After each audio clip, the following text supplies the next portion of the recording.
All right, ready? Yeah, we're All ready. right, on that note. Call the meeting to order at 5:30. Some announcements. Great thank you to all who organized, participated in, and attended the Memorial Day Parade and Ceremony. Thought it went really well. Any feedback, I guess, from? Only good. Yeah, good. Yeah, I mean, I haven't heard anything since Monday, but on Monday, it seemed like everyone had a really nice time, and we had the residents always turn out in great numbers, and it's very, I think it's a lot of fun for the people who participate. Yeah, great tradition. Call for volunteers. There's the complete list of openings online on the volunteer tab from the homepage on the website. And the Massachusetts Seal, Flag and Motto Advisory Commission is actively seeking public submissions. This is to reimagine the Commonwealth's official symbols. And so where would people find out about that? I guess it's in the packet, right? If they want to. Yep, there is a link, although as I look at the packet posted online, the link is not live. So we could, unless there's any objection to doing so, we could put a news announcement, send that around. I know there were mixed feelings at town meeting as to how much the town did or didn't want to do to bring attention to this, but if there's no concern, we could put something out on the web. We should be allowed to have the link to it, yeah. Yeah, so we'll do that. Okay, great. Next item is, public comment. Anyone wishing to make a public comment? I was on the public. You do not, okay. Moving on to town manager updates. So last night we had the meeting over at the Page School regarding the conditions assessment, and I think it went very well. I thought I personally was very impressed with the architects we have been all along. I think they did a great job with the report and the presentation. I talked to Imelda afterwards. I told her she must have memorized it because she kept kind of speaking to the slides with them behind her. She didn't have notes. I said, you must have been up all night memorizing the content. But, you know, obviously covered a lot of ground. As we said last night, even though this represented about 2 years of work, we very much saw last night's meeting as the beginning of a process, and not the middle, not the end. So in the coming days, the next steps will be to get the video that was taken last night produced into something that would be put out on YouTube and the town website once that video is posted, which will take some time. It's going to take some time to produce that together, but Adam's going to be working on that. And once I get the heads up from him that it's posted, we'll do a news announcement to bring more attention for those residents who were not able to be there, and try to bring more attention to the report and the conversations that will be happening in the coming months. It seemed pretty clear that there's going to be a lot of consideration given to whether the district would be interested in submitting a statement of interest to explore future planning options, and if so, that's going to need a lot of thought, both locally and working with our counterparts in Merrimack and Groveland. A lot of thoughtful questions and comments. I thought it was a good discussion.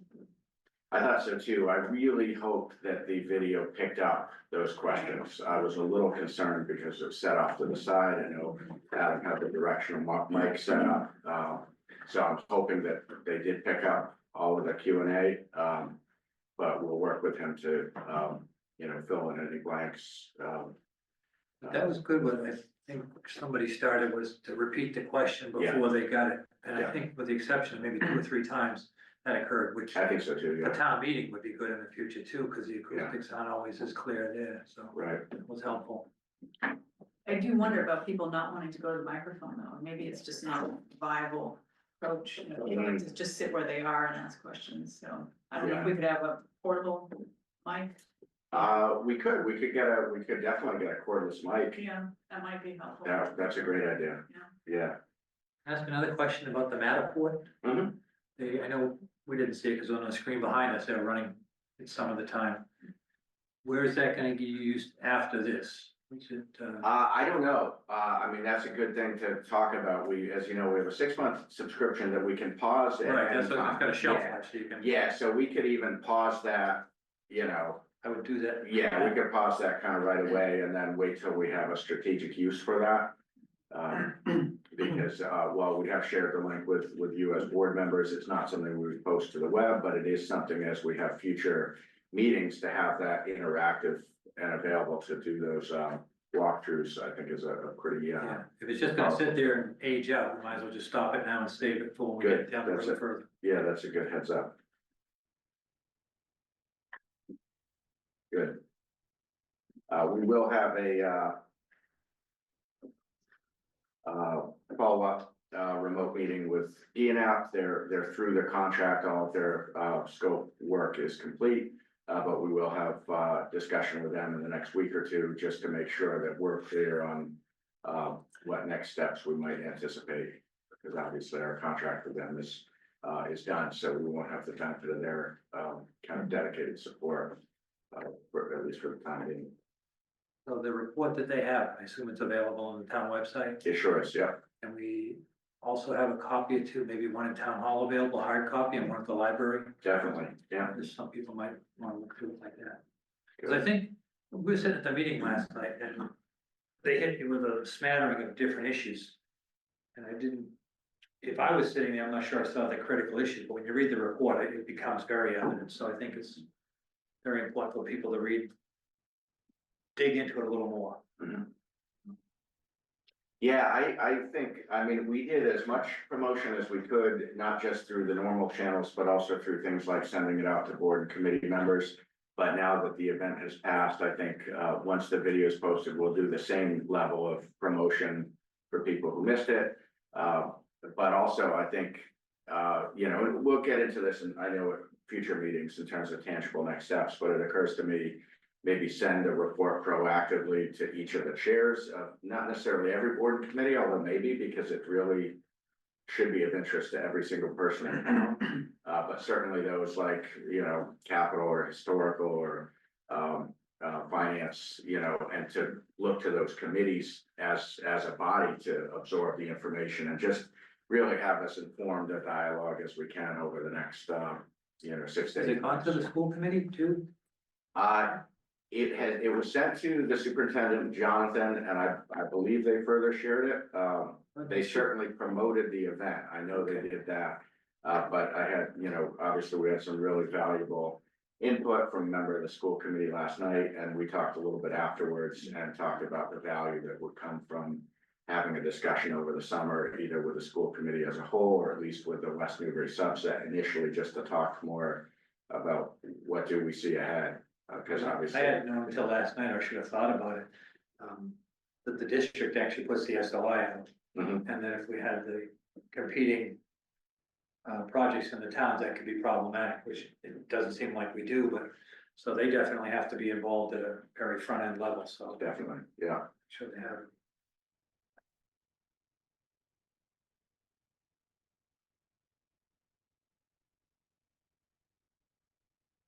So I'm assuming, you know, through the chair that this would be essentially not necessarily a standing item on every agenda, but probably at least monthly for the foreseeable future, just to kind of continue to absorb what is in there.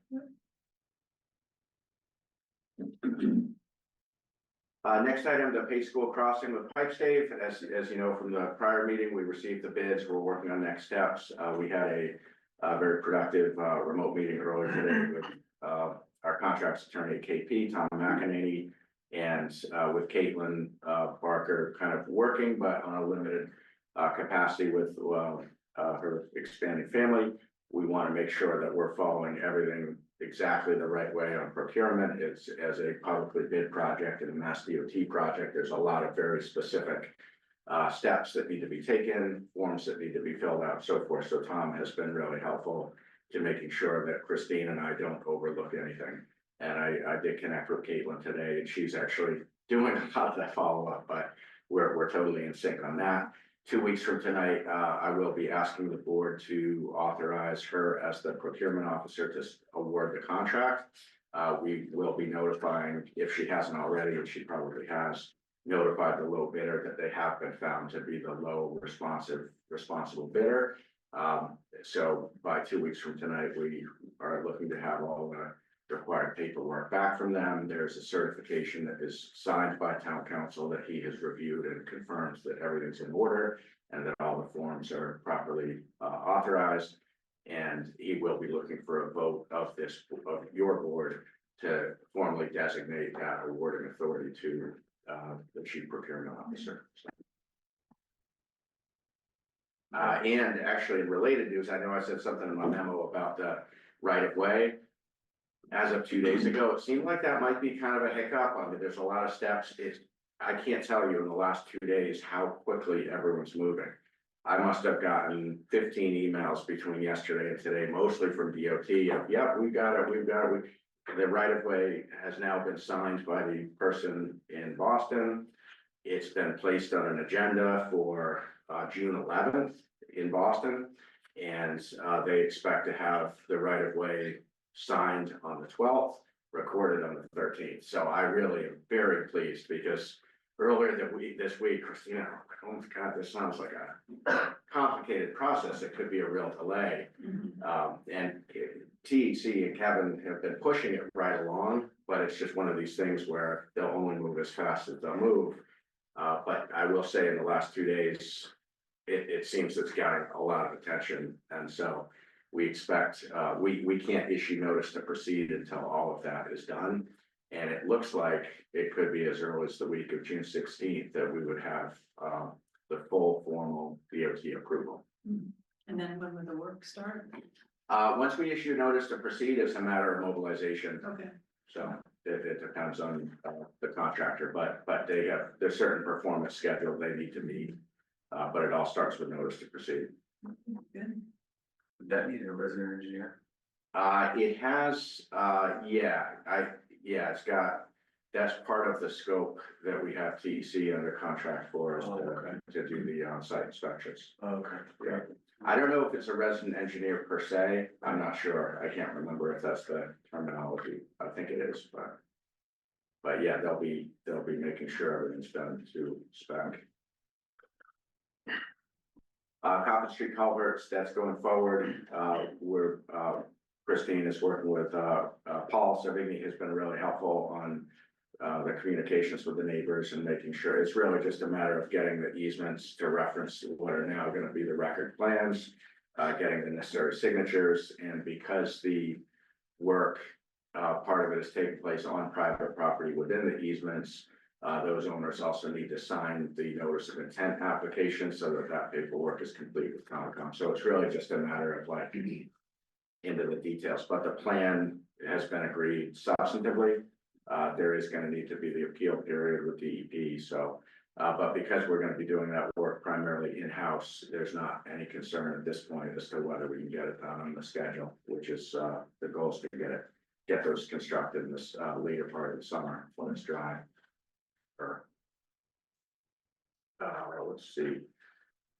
Pickleball courts, I did sign a contract for support with the permitting. The engineer is going to be putting in the lead effort on preparing the notice of intent to file with Concom and more of a support role with the planning board site plan, because we can do a lot of that work at the staff level. We just need the actual site plan itself. We're in sync on that. I'll be meeting again with the Park and Rec Commission on Monday. I've been keeping them apprised of the process, and before those permit applications are actually submitted, they'll need to vote to formally endorse that because they are the properties under their control. And was that on their agenda for Monday? There's an update on pickleball. Okay. Yeah. We won't have the applications ready. So, and I wouldn't ask them, just out of respect, I would not ask them to vote to sign something before it's complete. So I may need to ask them to sign, to schedule a extra meeting in mid-June once we have the actual permit applications complete. Okay. The invasive plant contract, we've extended the scope to align. Actually, we had previously extended the scope on the calendar to align with the sunset date through next fiscal year. So we'll be working in the coming weeks, probably over the next month and a half, to get clear on exactly what additional work we'd like them to do, taking into account input from staff and from the resident working group, including members of the Open Space Committee and others, West Newbury Law Native. And my thought is we would probably keep with the two sites that have already gone through Concom permitting.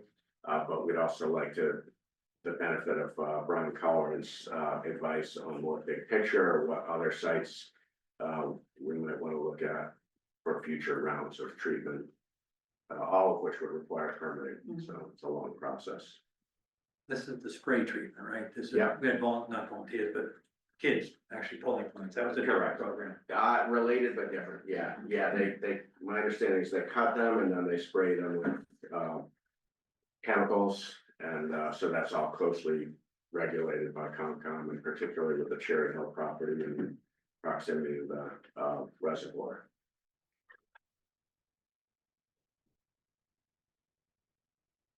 Some other brief updates, Sawmill Brook Greenbelt is going to be on site tomorrow as part of the baseline documentation for the conservation restriction out there. I reached out to the Benoriuses just to let them know, and also to coordinate with Butch and Highway on the kind of closing out some of the final couple of things that need to happen as a condition of the grant we received, including relocation of the debris pile. And the sign out there was installed, or was ordered a week or two ago. So once that shipped, the post is already installed. So Butch will install that, as soon as it comes in. The middle high school crossing with Nick's under the earmark that funded that work has to be complete by the end of June 30th. All that involved is a concept plan. But part of which you really have already seen at the meeting in November. But part of the scope with TEC involved reviewing the concept with Mass DOT. So TEC is working to get a meeting set up in the month of June with DOT to get their feedback on the concept, and then make any changes that may result from that. So at the end of June, we'll have an updated concept plan, which will then kind of just sit there until there's future resources to advance further. But we're on track to complete that work by the end of the fiscal year as required. Similar story with the library town hall crossing. That one is also got to be done by the end of June under the earmark that funded it. And we've had a couple of rounds of comments that we've provided to TEC, and I'm expecting to receive an updated concept plan probably this Monday. And once I receive that, I'll send it around. But it's the same thing we've talked about, basically moving the crosswalk further to the west away from the turn, and adding a stretch of sidewalk and a new push button activated crossing. So yeah, I think it's an exciting plan. I mean, we're excited to get it in circulation. We just haven't wanted to put it out there when there's concerns we've had at the staff level. We want to put it out once, at least at a staff level, we feel like it's ready for prime time. There's another meeting Monday of the library feasibility working group. That agenda is posted online, and that's off to a good start. And then finally, on the animal control intermunicipal agreement with Newbury Port, we thought we would have that ready for tonight. It has taken a little longer to get the back and forth with the city, but as of earlier today, we now have red lines to that agreement that both Jenny and I agree to, and the city agrees to. So that'll be on for 2 weeks from tonight, and I'll send around the draft of that. I can send that around tomorrow, so you have some advance time to look at it, and if you have any questions, we can get those resolved before it's put before you for a vote. But as long as that's done, the financial terms had already been agreed prior to budget. It's really just some of the operational things that we wanted to write in, basically some more consistent oversight from Dwyer, so that he has more visibility on a week-to-week basis of the activities. And this is at 1 year? Yeah, just 1 year. That was one of the changes we made.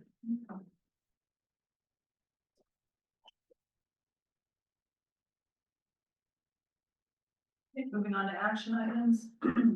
Item A is the selection of audit firm, authorizing the town manager to finalize the contract terms.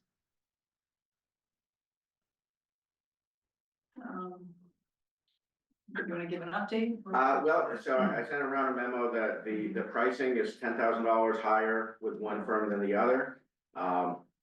So you interviewed the firm, so it's really a matter of, did you feel, or do you feel qualitatively that, there's a reason to go with a higher price firm as opposed to the lower price firm? So that's really what's before you. So I had a question on the memo on CBiz. It says they'll maintain. But it's gonna be based on actual hours worked at 60%. So does this table reflect that? Or is this changing that table? No, it's not changing the table. So I talked to them earlier. Basically, what they said was they have their published billing rates. They do not expect to get that billing rate for their municipal clients. But they do, from a business management standpoint, expect to get 60% of that rate. So basically what they said is during the first year, they would track their actual time to make sure that at the price that they've quoted, they would be meeting their kind of corporate goal of not less than 60% of their private sector billing rates. And then the pricing would be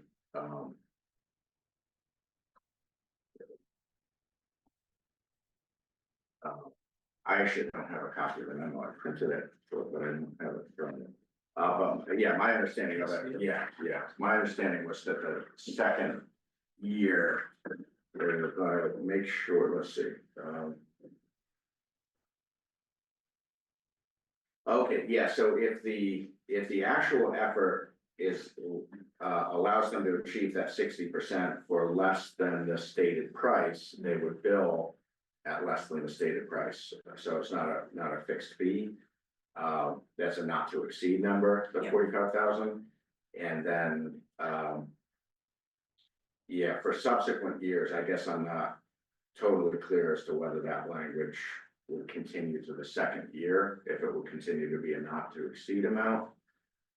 It seems like there's a $10,000 delta in FY 25, but 26 and 27 could be lower. That's how I'm reading it. That what Could you? be, but it might not be significant, you don't know. Yeah, And Okay. overall, you're looking at 31,000 over 3 years at face value. mhm. Yeah, It's tough to say. You can't Right, I take just that. wanted to understand what. I mean, I definitely like their presentation better, but let's go Rob pointed out, this is just an audit, so it's pretty straightforward. Yeah. How it gets done, so Okay, the other firms qualified or lower. Ross, do you have any input on this? The only thing that I was looking at is, so the last firm that we used, Roselli Clark Mhm. Associates. So when they did the audit in 2024, it was like 25K. Yeah, yeah. Is are we trying to get a fresh set of eyes and that's why we're not quoting them? So they did not bid, and the town had been working with them for a long time, and, I think it was kind of mutual to kind of go in a different direction. Okay. So we knew going into this that it was gonna cost much more for audit for next year, and for future years. Okay. Basically, their pricing is well below market, and that's really why they tend to get a lot of kind of small town, communities. So there's been a lot of consolidation in the auditing world in the last several years. So CBiz, there's been multiple smaller firms like Markham and, Power Sullivan, which 5 or 6 years ago were like a lot of people were working with those couple of firms there. They've all now been consolidated. So it's now more national firms that have bought up a lot of the smaller firms. I talked to Jenny yesterday, and her feeling is that Roselli and Clark is probably going to continue to thrive on like smaller communities, because so much of the auditing has now been aggregated to firms that are more multi-state or national. So we knew going into this that it was going to cost more money. But there's a long history there. I can talk with you offline sometime, but it was time for a change. Okay. Okay. Chris, will make a motion. Yeah, the firm's name. I don't have it. COA is Clifton Larson Allen. Make a motion to accept the 3-year audit for CLA with the sums provided. Second. All right, any further discussion? All in favor? Aye. All right, great. I will, reach out to them and, We also need to authorize you to finalize the terms, or is that? I mean, I took that as implicit, Okay, but no, if, that's good. yeah, Next item is endorsement of the MBTA zoning location working group charge and appointments. So I think this had been in a packet previously. I presented it to the planning board last week and they actually voted to endorse it. They have not appointed their member yet because one of the members was absent, but they plan to do that on Tuesday. So, I would like to formally endorse this charge as well as appoint a member of the select board. And then also I wanted to talk about the other board committee or commission member. So, any input on this, or you want to just vote on endorsing them? Chris? Yeah, I think we discussed it casually, you're the select board appointee. Mhm. My hope is to help with that. Yeah, yes, I am. As far as the process and findings, but you have it written out. My thought for the board or committee, you know, the non-planning board, non-select board, is that I wanted to have somebody that represented the no at town meeting. I think it's important, more well-rounded, group there. So I don't know if you have any input. The one person that was recently elected to the board of assessors, Scott Goldthwait, has been in attendance at every planning board meeting I've been at, as well as ours. And I think he would be a good person to fill that role. I remember his comments, he was very thoughtful, I'm not sure he was in favor or against it, I couldn't tell. But He was at the butter meeting that I went to. Okay. Yeah, What does that mean, is that no? yes, Correct, you know. correct, Okay. yes. Because even when he presented his argument at town meeting, and I think he did it at a meeting here, Mhm. it was very thoughtful, so I would think he would be a very good candidate if he's interested. Mhm. Did you have any thoughts on anybody for us? or- Okay. That person sounds good to me. Chris, did you have any other thoughts on people? No? All right. I mean, ideally, if we I didn't had, know how to evaluate who was no, right? 'Cause we Yeah, didn't tell right. all the votes. right. I mean, if this wasn't such a time crunch, I think we would put out a call for people to say they're interested and then we could evaluate it, but I think this is fine. I did reach out to him just to see if he's interested, and he said he was. Oh, okay, If you're. that's even better, yeah, Okay, so I'll make a motion if you want, sure. make it multifaceted, make a motion, we approve the makeup of the MBTA zoning group based on the process as is outlined and presented to us. And with Wendy being the select board representative and Scott Goldways being the community member. Second. Right, any further discussion? All in favor? Right. Next item is. Can I make another quick comment, just don't forget? Yeah. Wendy said to me, I sent in my parcels for consideration. Yeah, And based, that I mentioned in the meeting, I didn't think I had to. I did finally send them in, so Ross, if you have any parcels for consideration, don't assume that. Send them in via email to the select board address. So we'll be caught off guard, because I would have been. yeah, so I've received about 10, I think, 10 or 11. 8 of those from me. No, one is from you, so, yeah, so some really good input, so I think this is a good process. So if you do have any parcels you'd like to suggest, just send them to the select board. The same to anybody listening to the video who wants to do it too. Make sure you get them in. Right, by end of business, June 2nd. No, we said? June 3rd, Yeah. thank you for correcting me. Okay. All right, item C, consideration of private improvements within the public right of way. So this is Portland Lane. So Angus is gonna work with Sam Johnson, our building inspector, to look at the utilities on the north a butter. I don't think you were on the board yet when they were here, and he said that, the, electric meter is actually on his property, but potentially the cable box is on town property. So we need to resolve that before we decide if there's any kind of license agreement or anything like that. What's that fellow's name? David Commerce. But Angus, can you pull up that, Yep. you got it, but on the south side, Let me, just do a screen share for, Just to get Ross up too, the gentleman, David Connors to the right, it appears his cable box is clearly in the right of way. He doesn't have cable in his house. So his contention is it's not his issue to worry about, which is pretty hard to argue with. I But think, it does connect cable to other residents on that street, so somebody, seems like it should be the cable company that Right. does with it, yeah. and he was gonna check with somebody there, he was- Verizon, but Angus, you never heard from him, right? He's gonna check that, yeah.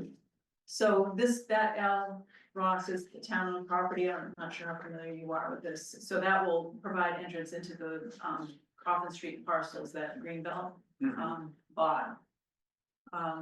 So the proposal is for a split rail fence to be on the blue dash line, as close to the property borders as possible, and that's to make sure that people using that don't intrude on the abutters parcels. They're really concerned about that.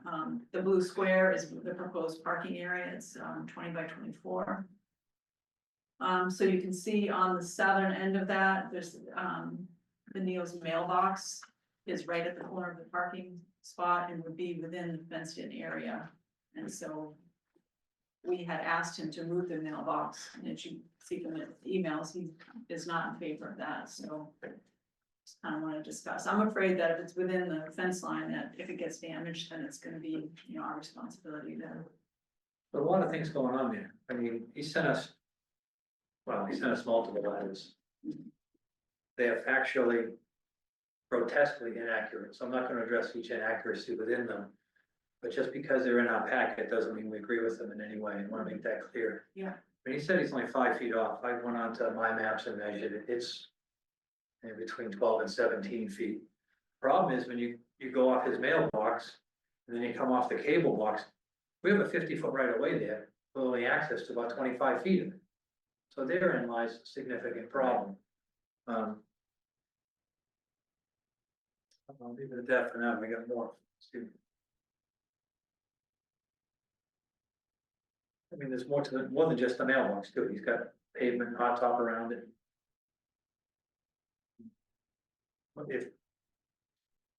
So for the people watching and who are here, he's been invited to 2 meetings and then decides not to show. And on the one, which was tonight's meeting, it was on the 17th, I think you asked him to reserve the date, and then he couldn't make it. But within his letter he sent us this morning, he clearly states he thinks this is a done deal and therefore he's not coming to the meeting. So he has no intention of coming to the meeting, so it's very difficult to engage with him in the meeting. Then he asked for an on-site visit, so. He thinks we're doing him a disservice by asking him to remove, it's actually a very simple mailbox, I went and looked at it again. I thought it was a structure, it's just a post.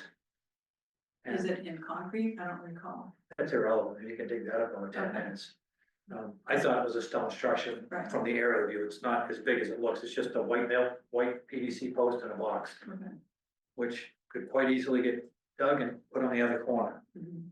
The amount of time and effort he's putting into this significantly exceeds the effort it would take to just remedy a very simple problem. So my suggestion would be, we have the town proceed with removal of the trees, installation of the fencing, the grading for parking. And at the same time, have our town council send both of us notice that we'd like any of their infringements removed from the town right away. So I agree with that on the mailbox, on the underground utilities, on the commerce parcel. Are you asking them to? I would send it to Connors and CC Verizon as the responsible party. I mean, legal will know how to deal with that. I There's just, also underground electric though. You're not asking them to move that. just physical impediments. I mean, if a car backs over that, we've got a problem. We're not gonna hurt the electric. So you're saying above ground? Yeah. Okay. If you're gonna put in parking, the town should have the right to access it, Right. because the minute somebody bumps into one of these things, we're gonna hear about it. Any thoughts, Ross, or is this too much all at once for you? No, well, I meant, no, it's not too much, so did this project originate as like a warrant article, or Mhm. it did, and the town approved it? Yeah, it's been 2 years, 3 years, maybe. It's been longer and, Before it was on the board. yeah, so it was this was, let me pull up the, my map just to put it in context of the bigger picture. The property that was acquired, was at that time, contemplated as a 40B. Cottage Advisors, Chip Hall, the developer, had the property under agreement and was going through the site eligibility approval letter, which is the required prerequisite to a 40B filing. That had generated quite a lot of resident concern. We got probably 200 letters. It went on over a pretty lengthy period of time. A lot of this was during COVID. It actually started, I think, in early 2020. And so there were a lot of inefficiencies at the, state level. Things took a long time. But anyhow, long story short, as part of his due diligence, what I'm told is he was unable to get the perk rates he needed to do a package treatment plant, which is what would have been needed at the number of units he was talking about. Anyhow, the numbers didn't work. It fell apart. His option to purchase lapsed. Subsequent to that, a neighborhood group established an LLC called Save Our Wetlands LLC, got the property under agreement. It's over 70 acres. And they approached the town, they approached Greenbelt to see about a land purchase, which is a combination of lands owned by Greenbelt, land owned by the town with conservation restrictions held by Greenbelt, and there was also land that was to be owned by Save Our Wetlands LLC. It was a really complicated deal.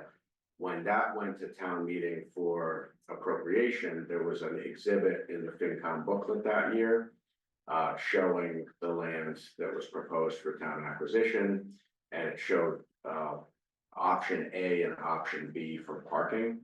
Cortlandt Lane was shown as one of those options. This location on Coffin Street was shown as the other option. At that time, Greenbelt had, actually, I don't think it was here, I think it was more like here on Coffin Street, right? Yeah. Because at that time, Greenbelt had an option to put in a pedestrian easement that would have allowed connection of parking here to the property. But that easement, or not, their option had a limited shelf life. And so at some point, they approached the town, Greenbelt approached the town and said, we need a decision as to whether the park is going to be here or here. Decision was made that it would be here. Greenbelt's option lapsed, so there now is no other option for parking. And just if you look at this site, there's a very thin tail of lands that goes to Route 113. This is not in any way practical for access. So basically, I think the way the boards looked at it right along is the town spent money to acquire this land. It only serves a public purpose if the public can actually access it in fact. And this L at the end of Cortlandt Lane, which is a public right of way, 50-foot wide, as Chris said, is town-owned land that is a very logical access point. So it's been kind of known and out in the open for several years that this was contemplated as the primary pedestrian access to the site. But the devil's in the details, and there's been a lot of hemming and hawing about kind of how the parking would go, would it be off street, on street. The board decided quite some time ago it would be off street, off street, and there have been multiple meetings out on site, a lot of meetings with the abutters, meetings here, meetings on site. I can't think of the number of email correspondences I've personally had over the last few years. It's got to be 40 or 50. So a lot of dialogue, and we now have the plan that Wendy had referenced is what the board had formally endorsed as to where the fencing would go. The fencing will be done by a private contractor. We have that work under contract. And then the highway department would construct the parking with gravel, they just excavate gravel. And then, Greenbelt will do the signage and they'll do, the trail itself. Okay. Okay, and is there a scenario in which we would consider putting the parking area farther into the woods so that it's less visible and it might be less incendiary to the abutters? You know, if it were 20 or 30 feet further in, it would. My suggestion, we have one letter from Mr. Neal talking about all the crazy behaviors at another parking area in town, Coffin Street, which I've never seen. I think if you move it in, presents that opportunity for kids on a Friday night to hang out, or if it's there. Right, The street is fairly visible, I agree, yeah. could But it would eliminate. also look more like a driveway as far as his concern. He's got so many concerns that he's gonna have to give on some of them or all of them, depending on how we feel. But, you know, if his primary concern is resale value, which isn't a totally unreasonable concern, tucking it away a little farther might maybe get him a little more on board than the original was. I'm gonna jump there, because we Yeah. thought about resale value, that they're claiming it's diminishing their property values. If you move to West Newbury, I think you have to be fully cognizant that there are open spaces with trails here. If you don't, you're really missing the boat. Yeah. That's one of the key things that West Newbury is all about. So to have a trailhead right at your front door, I don't think it's negative. I just, Yeah, I think some people would view it as, you know, adding to, you know, if you. I personally would, yeah, I mean, that's what I'm saying. And you know, I don't, if this is very far along, I don't think that. Bring us back and. Well, that's where I came in last year, it pretty much already been defined, so I'm just, I don't disagree with any of it. Right. I think there'd be more tree removal required to do that, as well as more construction costs. Also the northern parcel, the Connors parcel, there's no tree there, moving it in is not gonna help them at all. It perhaps would be better. There's a good sized tree that has to get taken out. Because they're red maple right there. Yeah. You but point it's- that little one up front or one back? Oh, I was referring to this one, but you're referring to further in. Yeah, there's a big one, right? That's Yeah. large, so we don't wanna get too big, because then you have to get other approvals to remove. I don't think so. That's far enough back that I don't think that would count as a shade tree. The one in the front, there was concern about that, but the diameter is actually less than 10 inches, so. The little one I guess was pointing to, that looks like an ornamental that might have been planted It there. is, Mhm. So, yeah. you have a problem with that? No, They could dig it, and put it back on the property if they wanted. I don't know. That hasn't been brought up. Okay, Yeah. next to Ross, more concerns? No, the only other thing I was gonna ask is, would it be appropriate for us to relocate his mailbox for him? We're gonna have a fence guy out there, he's probably gonna have an auger with him, Mhm. might just take, I don't know, I had the same thought, yeah, I mean, if someone's gonna be there with the equipment, it would be. Do you think he's gonna grant you that permission? He said he's gonna. Well, Sue, so the relocated, mailbox would continue to be in the public right of way, it would just be on the other side of his driveway. He would still need to grant permission because he owns the mailbox itself, but the land it would be placed in would still be within public right of way. I don't have a problem with the town or the town's vendor doing that, but I think it'd be very difficult to get his, I think we could at least offer. that's fine. I think that's a good idea. The only other question I had is his representation of the other trailheads at all? Cause I stopped by one on the other side of town, too, over on, what is it, the Pike Bridge? Pikes Bridge. Yeah, Pikes Bridge, and it's a different trailhead, but there was like certain, that wasn't that kind of activity over there, so. Yeah, the one on Coffin Street, I walk by a couple times a week and I've never seen trash or Yeah. anything, so I'm not sure where he's picking up all the trash, but. I mean, that's, you know, he associates the trash with all the activities he itemizes in his letter. Right. I clean up trash on my property on Main Street, I can get a 5 gallon bucket every month. Right. So trash and associating that with activities are two different things. I've never seen the level of what he's mentioning in his letter. Right. So, And then from the parking area, or did we already cut a trail out into the property? Greenbelt will be doing that. Oh, Yeah, so Greenbelt's been doing that. One of the things that's contributed to the delay is there were a couple of sections of the trail that needed a boardwalk, because of some wetland crossings, including this thin tail of land right here. So they had to go through Concom, file, get an order of conditions for that. So that took some time, but Greenbelt's doing all the trail improvements. And our goal all along has been to have the parking and fencing essentially concurrent with when the trails are walkable, so you don't have like a trail to nowhere. I mean, the only other thing I could think of is, just signage, I don't know if there would be. If, I don't, in comparison to other trailheads, I don't know if this is more like a residential type area, but maybe just some limitations on. And it's open to public use. I don't know, just some olive branches to, Yeah, so what we did talk about on the split rail fence is Greenbelt has property markers that say private property beyond this, respect or something like that, so that would be Trespass on, or die? that would be on the split rail fence, but, in terms of setting hours, so that's something that Greenbelt, that would be under there. Or maybe we can talk to them about it. This is not dissimilar to Sawmill Brook with the new parking area out by the Norris's house. Right, and then Break Hill Terrace is also the trailhead is right on, in a residential. But at the north, there's like two parallel parking to the street, and the trail is very clear. And Yeah, this shows, so this is the Sawmill Brook property that the town acquired, this is the Norris property. And the town parking is gonna be is It is, there's two a sign there, parallel parking spots right here. and people head right in on the trail, there's nobody going through yards, I mean, it's very, I think people generally respect that. yeah, everybody sees the trail, and that's where they go, they won't follow the trail. I guess if it becomes an issue, maybe that could be explored just as far as saying nobody can be here after X time. Mhm. So that way the debauchery, or must occur during the day. Here's a compliment, thanks, Ross. Catherine, did you have a comment? I did.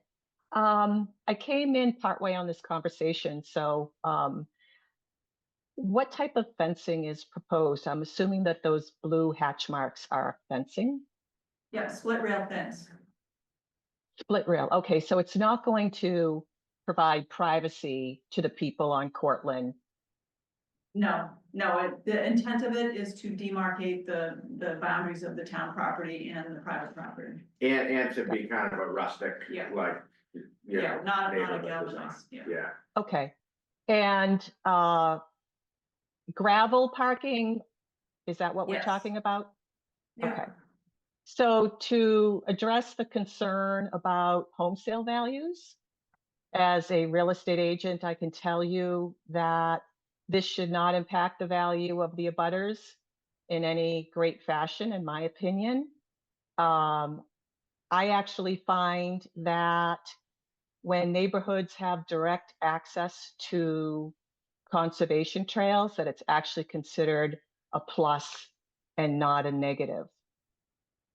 Lots of people like the idea that they can walk their dog straight out from their neighborhood. And so I just don't know that that would be a supported concern. All right, thank you. All right, do you want to make a motion? Sure, I'll modify what I said a little to incorporate process.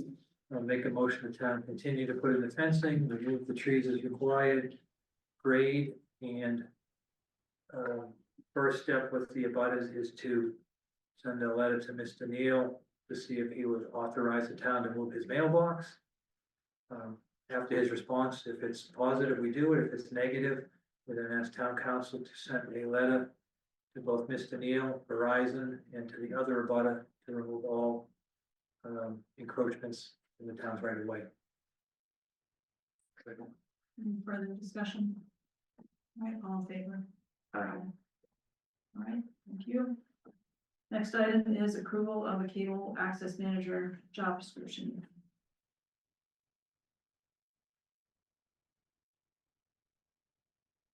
Think that is? sure, yeah, there was a memo in the packet that sets out some transition planning that's been underway for some time, but essentially our AV tech, Adam, has been a contractor to the town for many years, but in a lot of ways functions more as staff, as you probably know, there's a distinction, really important distinction with the IRS between whether someone is classified as a vendor or classified as staff. A lot of that has to do with whether employer or kind of holder of the contract has kind of operational oversight of like when and how the person does their job. So where, in my view, we really rely on Adam's work, actually, it's not just my view, I think it's a fact. You know, he covers all the meetings, you know, he kind of does whatever we need him to do, whenever we need him to do it. If we need something turned around on a more accelerated timeline, he turns himself into a pretzel and he makes it happen. So, and he's been providing that level of service to the town for a long time. I had reached out to, well, in a conversation I'd had, I'd actually talked with him going back probably 2.5 years about the potential of it becoming a staff position rather than a contract position. It just kind of never took hold. There's, you know, we've always had too much going on, but last summer I was at a meeting over in Groveland and talked with my counterparts in Groveland and Merrimack, and they both said, oh yeah, we have a cable access manager staff position. We funded out of PEG and that kind of, so I got a draft job description or what they have in Groveland as job description. So I've been working on that, and basically the idea is to migrate that work to a staff person who would basically perform the same function, but more kind of to formalize that that's a you know, staff position and not a vendor. So the first step would be to make sure we have a job description that looks good. And then the next step would be to get that assigned to the grade schedule in terms of where that position falls in terms of compensation. We haven't gotten that far yet. And then in parallel with that, the Cable Advisory Committee has been something that's been kind of in flux for a lot longer than I've been here. When I started, it was a 1-member committee. It was a then member of the select board, and that's how it was for a couple of years. It was always very strange.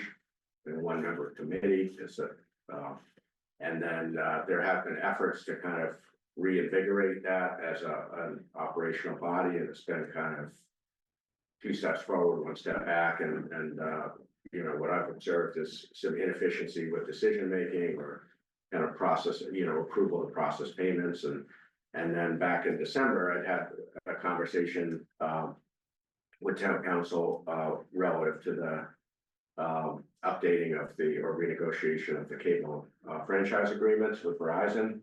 And that's when he had directed me to the Mass General Law that actually says that the authority for the PEG funds is squarely with the select board, period. Unless the select board has delegated that authority to another body. And the town clerk and I did, you know, we went through our records. We didn't have any record that ever happened. So in some ways, we're trying to formalize kind of the select board under state law has authority of the PEG funds, which you could exercise directly, or you could delegate. My request is that you delegate that authority to my office, in which case I'd be signing off on the invoices. Right now, when we get an invoice, for instance, for Adam's services, we send it through the Cable Advisory Committee, and the chair responds that says, yes, it's okay to pay. But in practice, the Cable Advisory Committee hasn't had any operational role in programming Adam's time. Like when we need a meeting coverage or a planning board meeting or a special meeting, it's always gone through my office. So the CAC is like signing the invoices, but they're not actually like directing the work other than for these. We did put together a policy about 1.5 years, 2 years ago for outside groups who want to request use of PEG funds to support independent programming. So I drafted that policy. The Cable Advisory Committee approved it, but I really drafted it. That's something we would need to figure out how's that process going to work. That might be something that the select board wants to take over. So if there's a request from the Arkansas or from West Newbury Wild Native or whomever to do a program and to get funding for that, you know, that's something we still need to think through, and that's what I kind of referenced in terms of you know, we would want to formalize some of these policies on how those funds are going to be managed. It'd be simple enough tonight to authorize you and your office to authorize the PEG funds. That would be my request, yeah. That's my motion. The motion we authorize the town manager to be the authorizing party for the PEG funds going forward. And do we wanna include the approval of the job description? So that- Not in this motion. I'd like to do it too, because I have comments on that. Okay, all in favor? Aye. For the job.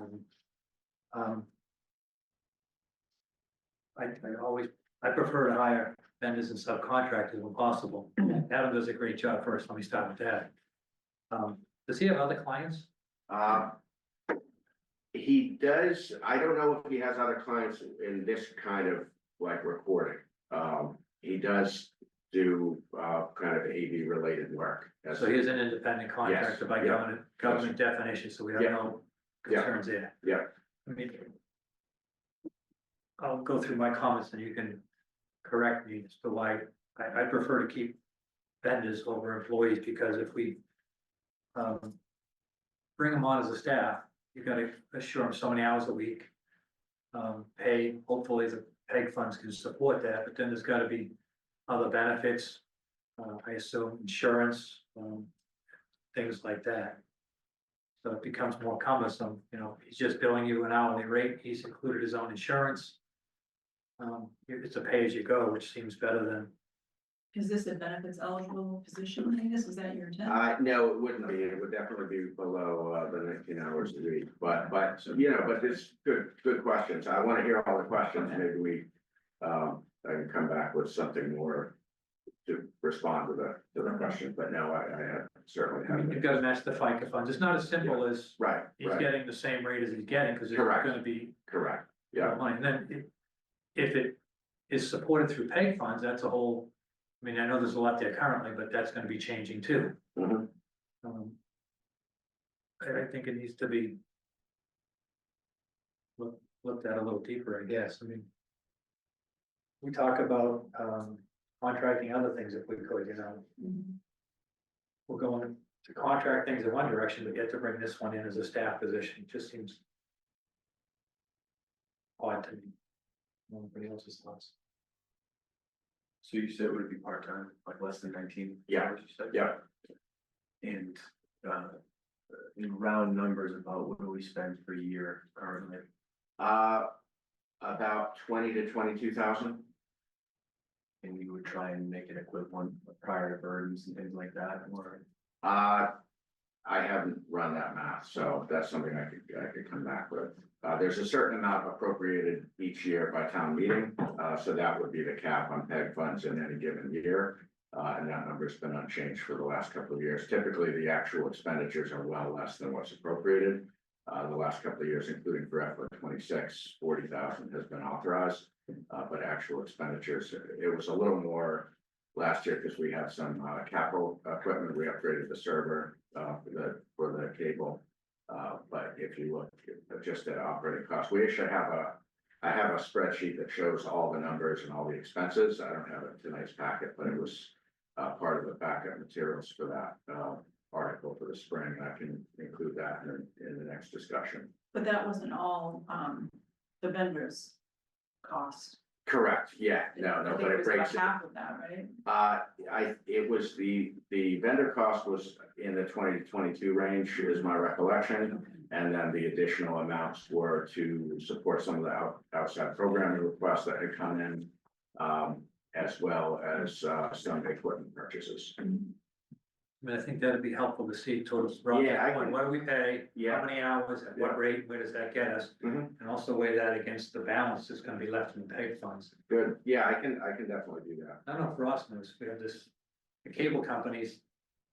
Via your cable bill, they take a couple of bucks out of your bill each month, and they kick it back to the town. Yeah. Each year we get a amount of money that can be expended for. What do you call it? Educational and Public government. education or government. Yeah. And so whether it's somebody making videos or Adam doing this or things like buying, they want to buy. Some video cameras and equipment, so that can get expended, but the money has been going up, we're getting ready to renegotiate the cable contracts. And those numbers, when we told the cable industry is tightening up, will probably go down. Right. So you sort of gotta look at that as part of the picture if we're gonna be using that fund to fund the position. So can part of the position B, that it's only paid out of PEG funds, so if the PEG funds go away, that, that could definitely be a policy decision. I don't know that you'd build it in, that, but we could look into that. Yeah. Into whether you could because build that. that, I know other towns have hired Yeah. people on grants and then Yeah, had to continue with the positions, which is probably not what we want, but right, but that, I mean, that's something we can look into. There, and it's better to have an independent contractor sometimes, you're not obligated to continue on when funds dry up. so Angus, what, I know we've talked about this for a while, what was your initial reasoning for wanting to bring this as into an employee situation versus a vendor? I think it's partly, I think for stability for both parties, including for the town, because, you know, we really rely on the service and the rates charged are really, well, we're charged $20 an hour. Like, we're really not charged a lot. So I'm aware that that's not a competitive rate, and that if we had to like go out to the market, it would cost quite a lot more to get the level of service. So I think there is a town interest in kind of firming up that relationship to make sure that we have kind of the continuity that we have enjoyed for the last many years. And secondly, is this whole kind of IRS distinction where I'm attuned to kind of the frequency with which, because of how dynamic the situation is around here. I mean, take, for example, the meeting a few weeks ago on the MBTA issue. There was a meeting, it was decided on Thursday that there was, or maybe it was Tuesday, there was gonna be a major meeting the following Tuesday. And it was very important that be televised, that be there in person. And, you know, and he was there, but like routinely, my office is having to reach out to him and say, we need you to do this, we need you to do that, we, you know, and as I read the distinction between kind of vendor and employee, you have, you know, I think if we call him a vendor, but really we're expecting him to be kind of there when we need him, sometimes on short turnaround. I get concerned as to whether we might be misclassifying that person as a vendor when in fact they're operating as an employee. If he's got other clients, you're probably clear, but that's a whole nother issue that, Yeah, again, talking about his hourly rate, I think that also plays into the, whole presentation. yeah. Yeah, I can put that all together and Okay, bring this forward at a future meeting, but I appreciate the initial vote and that's helpful in the immediate time. All right, what if we table items E and F for after? We have quite a few discussion items, does that sound right? Sure, yeah. Okay. So under general discussion, the first item is the NAP property and development plans. Mr. Sark is here to address the board. Hi. Thank you. My name is John Sarkis. You may know that my firm has a purchase and sale agreement to purchase the NAP property at 187 Main Street. And you may also know that recently the MBTA zoning initiative was not approved at town meeting. And we are currently thus in the process of making some decisions on how we will develop the property once we do take title to the property.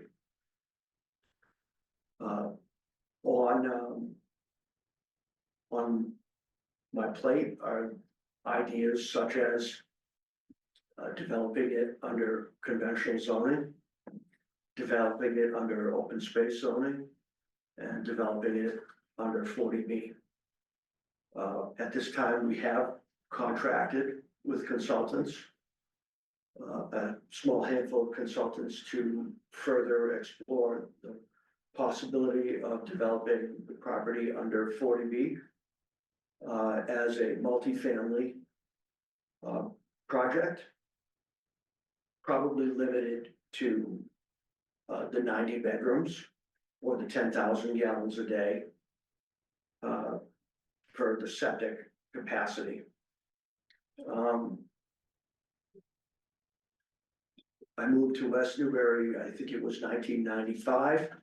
And in the entire time I was in West Newbury and active on several of the boards.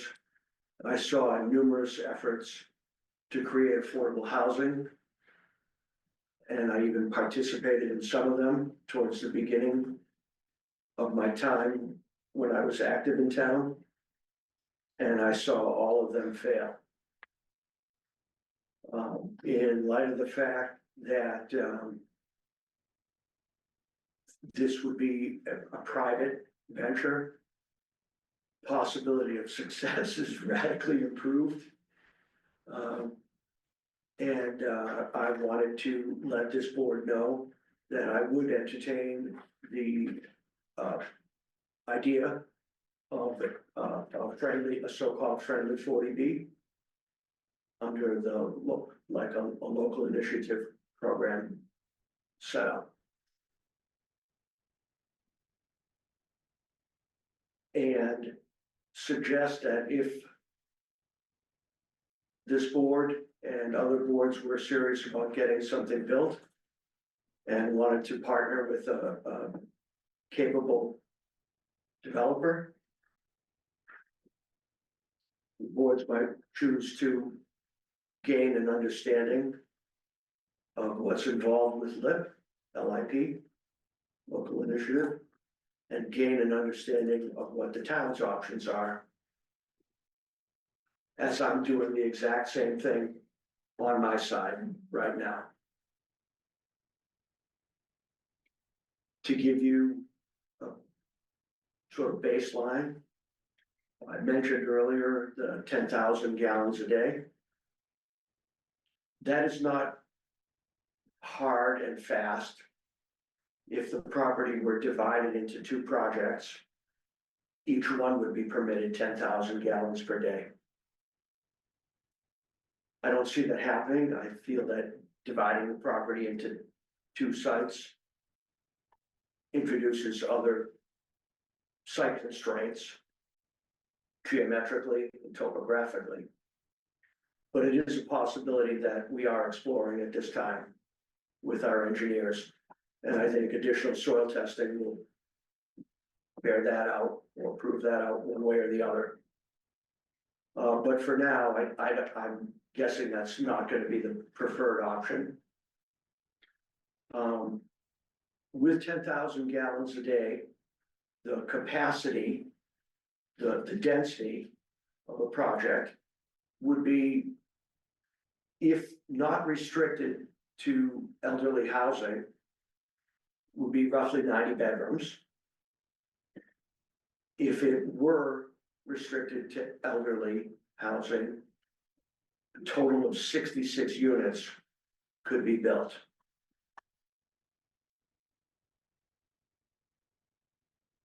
My initial number crunching indicates that it's a viable project on my own without LIP, just a straight 40B. Either approximately 50, 56 units, 54 units, something like that, of unrestricted housing in a mix of 1, 2, and 3 bedrooms, which would likely involve larger structures on the order of 24 units or so and higher per building as rentals.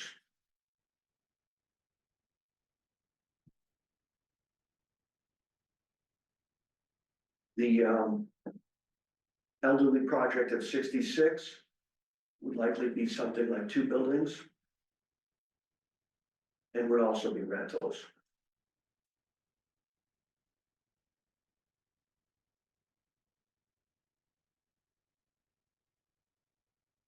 That pretty much sums up where I stand. And if you have any questions, by all means, but the general intent of this meeting was to let you know that this is what we're considering. And under a friendly 40B situation, the shape of the property or the shape of the development, the layout of the development would likely be able to change a little bit. And LIP also permits funding, a contribution by the town. And they can sometimes be thought of as a buy down.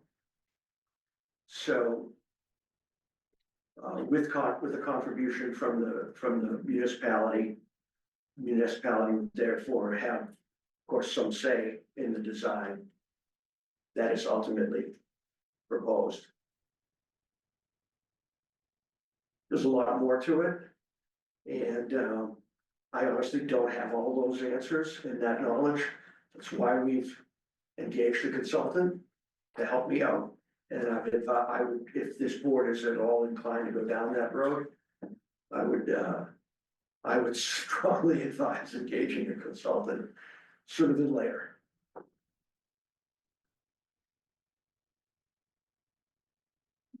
Questions from the board or? Of course. Okay.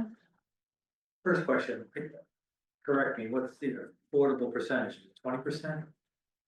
They are typically 25, but between 20 and 25 is permitted. So in essence, this starts helping the town dig out, getting close to our 10%, it's incremental because you're building units, but you're picking up a few, so it's. Well, the thing, if they're rentals, then all of it counts. If they're rentals, all the units Wow. contribute towards your requirement for 10%. And Chris, I'll just add one thing, John, you can correct me if I'm wrong, but it's typically 25%. There is a so-called 80-20 program that the state recognizes where it's 20% affordable at a lower price point, as opposed to if it's 25%, it's at the moderate income. Is that still the fact? Mhm. Yeah, so, and in either of those scenarios, 100% of the units are recognized. The state made that as a policy change probably almost 25 years ago, because while the Commonwealth sees a clear need for affordable housing generally, they also see a particular need for rental housing specifically. And so they made this policy change to recognize 100% of the units, even though they're not all technically affordable, just as a way to incentivize both, I believe, developers and towns to kind of embrace rental housing specifically.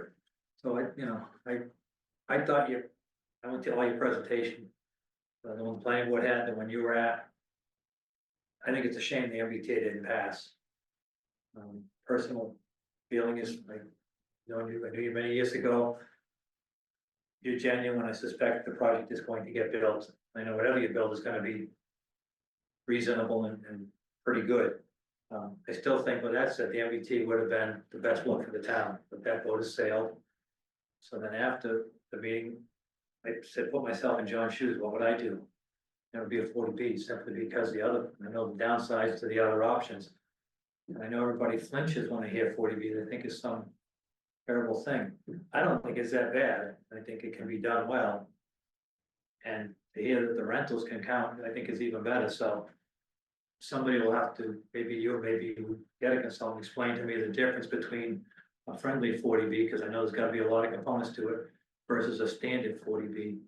I think from a town's perspective, it would be worthwhile working with a developer in the 40B to make it in the best interest of the town. I think rentals would be phenomenal in West Newbury.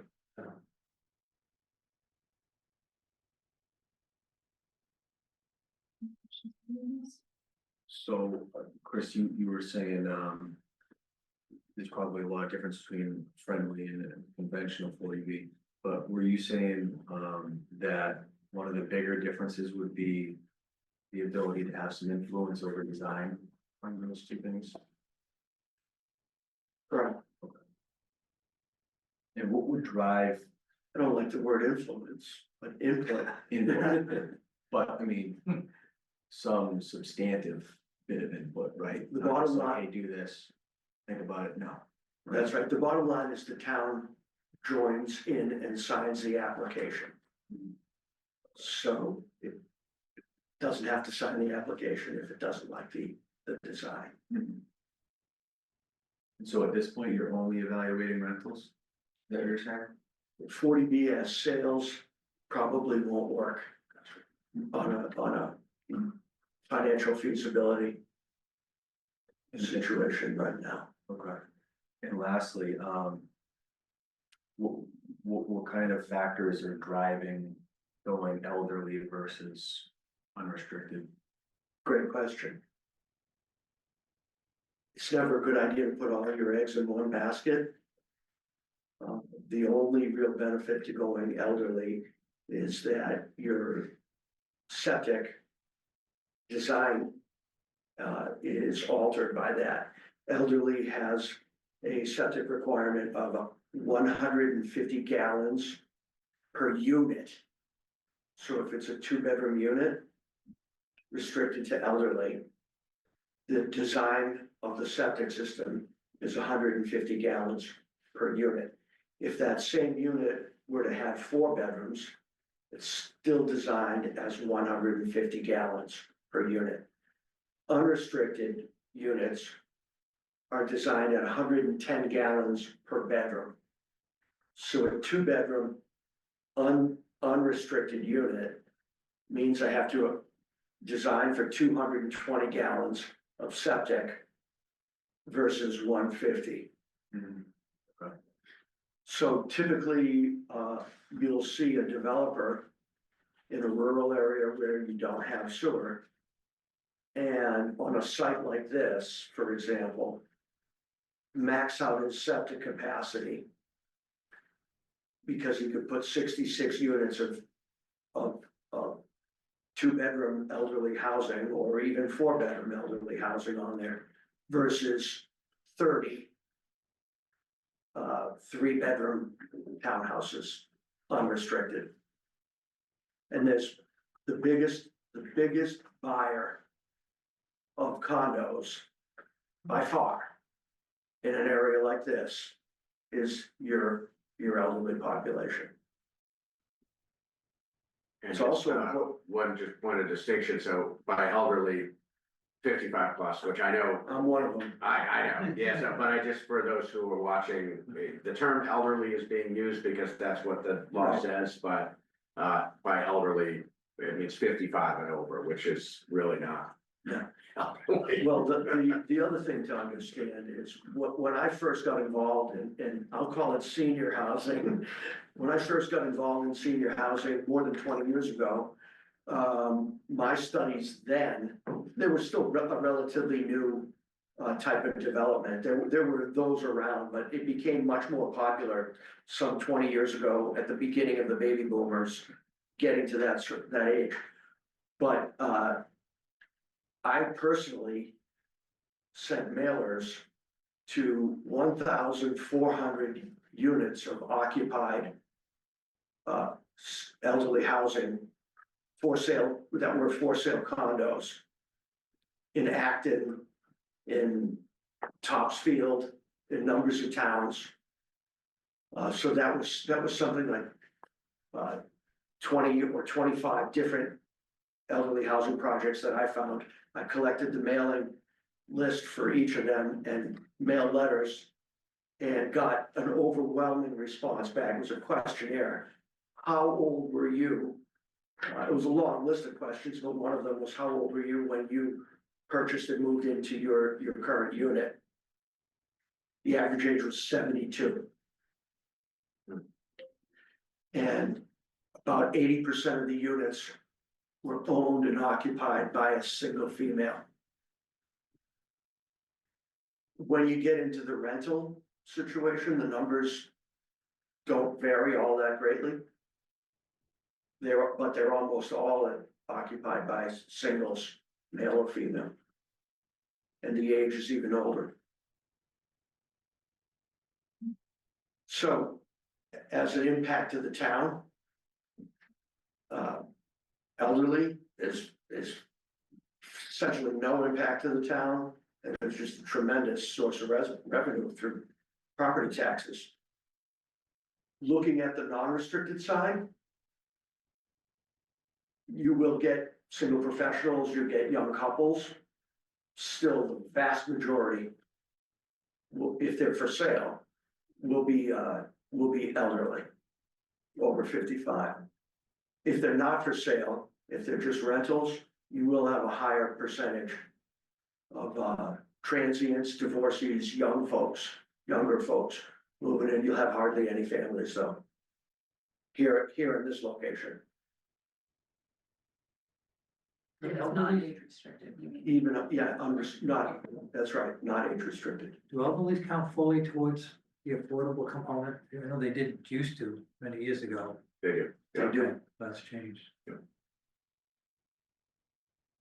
Yeah, I was surprised when I, got into town planning in the early 2000s. I was learning about all this for the first time. I remember being surprised as to how is that allowed? Isn't that age discrimination? But it turns out under federal law, 55 and over is defined as a protected class, and it's specifically authorized by federal law that there can be housing at 55 and over, and I believe 62 and over. Correct. No one ever uses that one. They do. They do? Oh, Okay, yeah. I've never, but yeah, 55 and over, it was very common. When I was working down on the South Shore, we had, two different 55 and over developments, both built at 66 units for exactly the reason you outlined on the septic flow. Nichols is 62. Correct, yeah. Okay. 62 enables you to use tax credit financing Okay, and things of that nature. Any other questions from the board? Yeah, that's the next step. I mean, both for John and for the board and the town.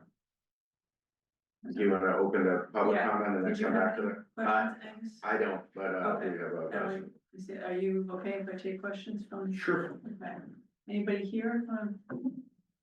Carl Mosley, part of the Marshall family, owners of NAPS. We fully support any and all options for the property. Of course, our first choice was MBTA, but absent that, we do support 40B conventional or the OSPD. We really feel strongly that we need to address the housing shortage in Massachusetts, which is what the MBTA zoning was designed for, but without that, we also support these other options. So we strongly recommend that the town partner with John on any option that becomes viable. Thank you. Catherine, did you wanna ask a question? Yeah, I was just looking for a little clarification. When Mr. Sarkis referred to the fact that there seems to be great need for 55 and over housing, was he doing that research outside of West Newbury? I'm just a little bit concerned that we may have already reached a saturation level. We've got a number of neighborhoods in town already that are 55 and over. So that was my first question. You have one, right? Isn't Ocean Meadow the only one, Angus? I believe so. Okay, First of all, I did And, not, and obviously it's ownership as well. so Right. It's a Right. market. right. And I guess my next question is, if we are to a degree targeting housing for the elderly, what is the anticipated rental amount going to be on these units if they're not going to be offered for sale? Are they actually going to be affordable to our older population? I'd like to take a first question. Sure. I did not make a claim that there is a suitable or substantial need for elderly rentals. They've gone well in other communities, I can say that. But for clarification, that would probably not be my first choice as a developer. If you put too many eggs in one basket, you limit your market to just that basket. I'd rather have the development open and be unrestricted. That's a better business decision on my part. I offered that to this board just simply because it's a fact. You can do. I don't want to hide the notion that you you can do, you can restrict by age, and it increases the density, and it would yield a higher tax revenue to the town.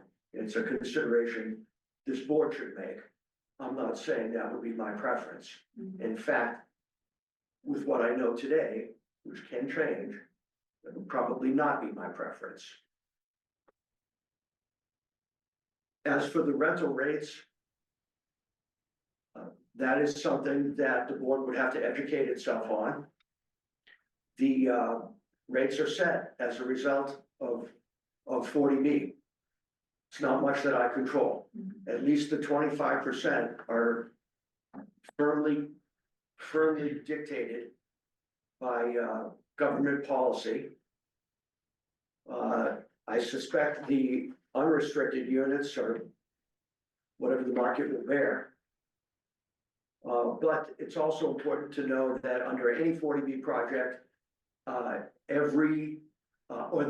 unit mix is dictated by a set of parameters that goes along with, that comes with 40B. For example, there must be a certain percentage, minimum percentage of 3-bedroom units. There must be a minimum percentage of 2, and there must be a minimum percentage of 1. So we have to comply with design parameters set forth by the state. It's not like I can make them all 3-bedroom units and charge $1 million for them and keep out certain populations. Okay, that's extremely helpful information, and I appreciate the clarification. Are you definitely leaning towards them all being rentals, or would you do a combination of rentals and sales? You say that the sales don't look to be a financially reasonable pursuit at this time. Can you explain that? My initial analysis indicates that sales are not an option financially, from a financial feasibility point of view. And I did look into the notion of doing a mix. It complicates the 40B process so greatly. It's already absurdly complicated, frankly. But it complicates it so greatly that the only way I would even consider that is to break it apart into 2 separate 40Bs. Having them both in the same project is nothing I would be interested in, and I don't think it rarely happens. Let's put it that way. It's just not a desirable option. Could I ask a question or clarification on following up on Catherine's question on the financial feasibility of ownership? I think I heard you say earlier that was specific to the 40B scenario because of the 25% affordable, not necessarily for if you were to go forward under one of the. That's correct. Okay, I just wanted to, that's what I thought I heard you say, but I wanted That's correct. to make sure that was clear to the question. Sales are not attractive to most developers under 40B in a location like this. And that I would assume was partly because of the cost delta, because The the delta. sales price is so comparatively low compared to construction costs, land costs, all of that. That's right, and it's an immediate upfront loss on 25% of your units. Now, if we were talking in an area where the AMI, the median income, the area median income was much higher, the delta between the restricted units, the affordable restricted units and the unrestricted units becomes much less. And the cost to construct in a much larger building. So that scenario usually occurs in a more metropolitan, a downtown area, where the cost to construct, the delta between the 2 types of units is not much, right? And that's something that I know Wendy knows as chair of the housing trust and probably maybe everyone knows at this point, but the area median income that Mr. Sarkis is referring to, we're in the Lawrence Metropolitan Statistical Area. So it's not based on incomes in West Newbury, it's based on our metropolitan statistical area, which is, much lower than it is in some other regions of the Commonwealth. That's right. Such as like a Stoneham or a Wakefield, a 125, a 128 town would be a more likely place where you would do a 40B that involves sales. So I And have it one, also, it also might be more likely if we were talking lower price sales in general. You know, like like 2-bedroom units in a much larger building. I just have one more question. Are these, are what you're proposing or what you're thinking towards, are they going to be more, refer to 24 units per building? Are you visualizing garden style units with an elevator type of setup? There's a long way to go before we can answer a question like that. However, the bottom line with all of this is that economics drive the design just as much as aesthetics and compatibility with the surroundings do. The numbers have to be, first of all, they have to work, and all the numbers for the project are vetted by the state prior to the project even being applied for at the town level. So in other words, if the state feels your pro forma doesn't work, it's not gonna come to the town. And the way a pro forma works is, of course, designing the right property that can be built economically and can generate the revenue needed to support the project. So that is a big balancing effort. And typically, I'll say typically, it pushes the developers towards larger buildings. Economy of scale, such as 3-story structures with elevators. That may or may not be the case here. Every setup is different. Topography and site work are the biggest factors on construction costs. Parking can be under a building if the topography permits. And if not, you're building additional parking space outside, which is additional drainage. So this is a long process before I can answer your question. But it involves many consultants and analysis A, analysis B, analysis C before we can really come to a decent answer on what's the best way to go. Okay, Yes. thank you. Thank you very much for answering my questions. I appreciate it. Sure. You're referring to 3-story buildings. Now zoning doesn't currently allow that. At one point, the MBTA zoning was providing for, but I think it eliminated that, didn't it? I think it's still, well, first of all, it's irrelevant because that didn't pass, but to your point, I think that it was still 3 stories, but it was from 40 down to 35 feet. I think they maybe modified it to 2.5, whatever, it was modified at some point. My question though would be is, with a 40B, are you allowed to go higher Yes, regardless of the zoning? correct. So how high could you go? I mean, just, Okay. well, Well, I wonder if you don't mind, so basically under 40B, a developer is entitled to request waivers from any and all local regulations, period. is that a conventional or friendly? You know, any 40B. Okay, All state Wetlands Protection Act, State Title V, that all applies, but anything that is local, the developer is entitled to request relief from that. So theoretically, if septic wasn't a constraint, I mean, you could, I don't want to even repeat, but you could build a tall building. Obviously, it's economics and pro forma and all that, that wouldn't necessarily make sense, but the reason I wanted to kind of take this question, obviously, Mr. Sarkis can supplement this or correct this, but one thing that is sometimes not understood in the context of 40B, I've heard it presented that developers are entitled to waivers from all local regulations. That's not actually true. Developers are entitled to request relief.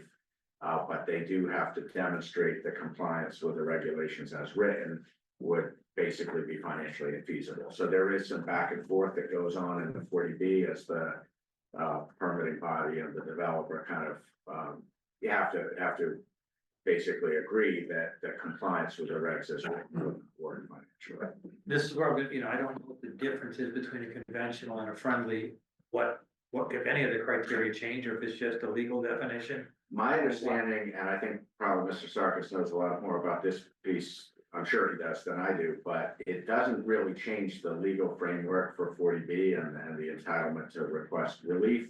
What it does change is basically the state recognizes if the local chief executive body is gonna formally and publicly endorse the project, that is considered by the state a regulatory subsidy. A 40B has to be a subsidized project. If not for a friendly 40B, it's gotta have a financial subsidy, and there's certain strings attached to that, not just in financing sources, but also oversight of financing agencies on project design, and other factors.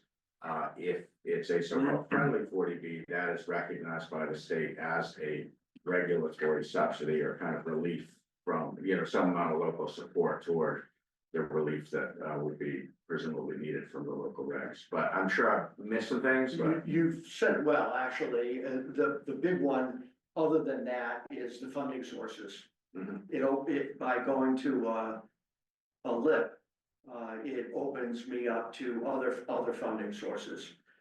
It really doesn't make that much of a difference, but it's always nice to have, I'm sure the project could be funded under conventional 40Bs, funding sources allowable under conventional 40B, but it's always better to have more options. So in terms of next steps, one thing Mr. Sarkis asked was to meet with the Affordable Housing Trust, but I wanted to have it presented here. And get your feedback on whether you thought that was an appropriate next step. I also don't know what the appropriate next step is, but if that's something you want to do, I'd like to hear what they have to say too. As John said earlier, probably if this is serious, the town should get its own consultant, lined up at some point. Okay, so what would you be looking for from us, or? That was it, just to advise you that we are headed in this direction. And if there's a reason to join forces that can help both sides, I would be open, and I think we'd finally actually get something built in this town. I hope. I mean, it's still an awful lot that goes into these projects. It's beyond anything you can imagine. one thing I would suggest to the board is, right at the very outset of his comments tonight, Mr. Sarkis outlined, 3 different approaches: conventional, OSPD, or 40B, and kind of outlined in broad strokes what those may translate to in terms of unit counts, bedroom mix, type of building. I don't know if there's any physical planning that's gone on, but it would seem if the board is being asked, not specifically tonight, but over these coming weeks or months, to make a decision as to whether you may consider,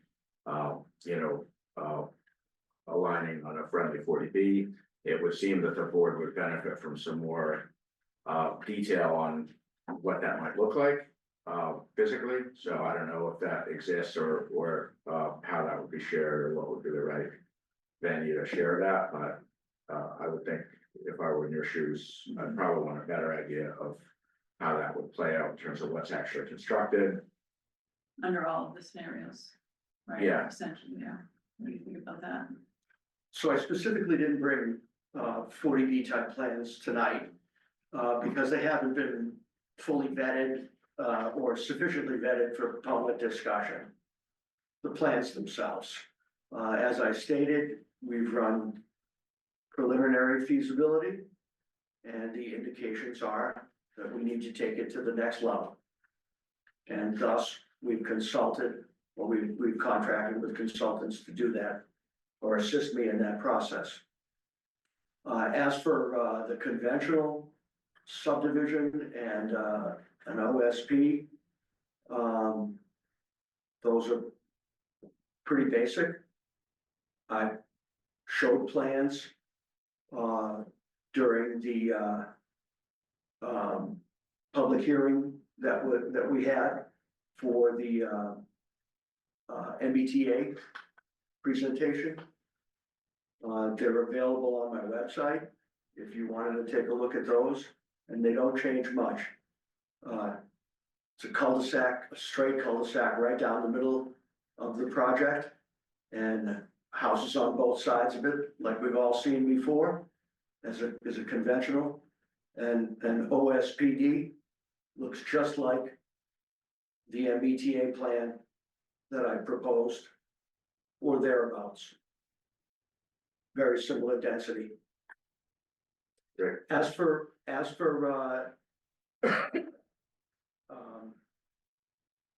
40B type layouts, the only thing I can say to you right now is that the best soils on the site are located right under where the greenhouses are right now.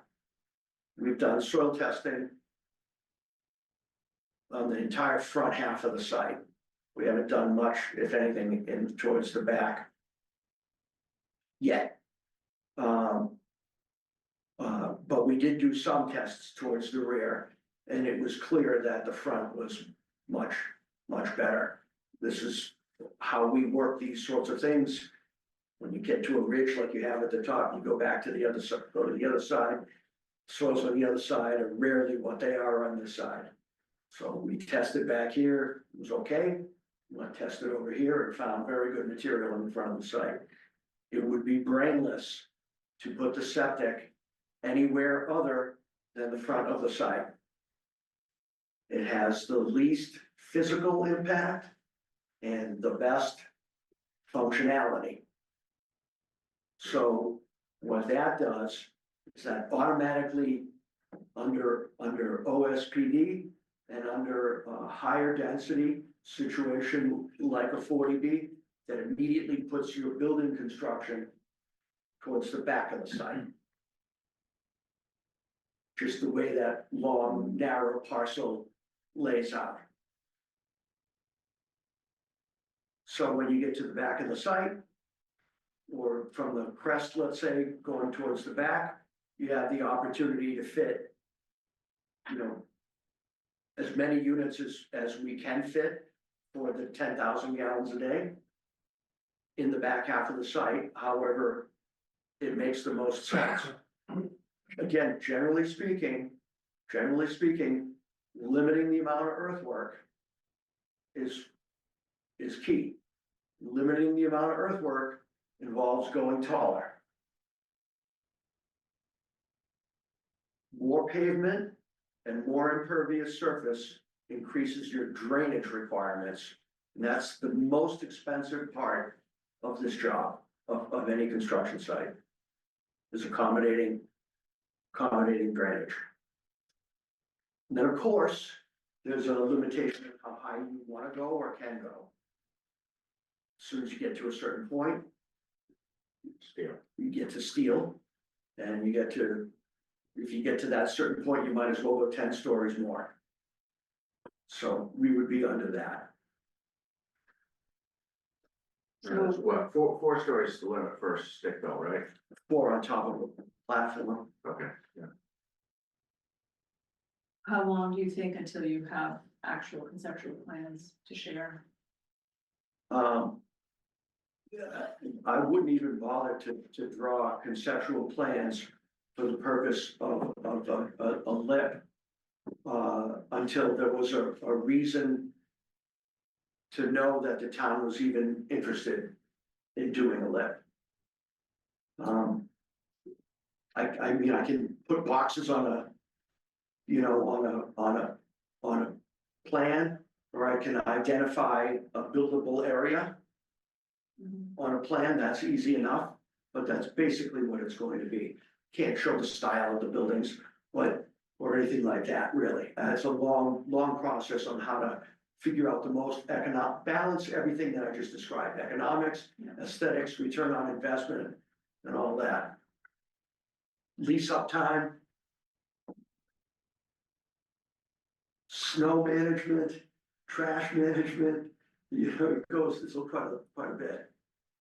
I think Angus's point was, before the board can decide if we want to enter into a partnership, we kind of have to know what it would look like either way. Oh, certainly that, Yeah, yeah. that's all I'm talking Yeah, before it's just whether you're even at all interested is all I can say.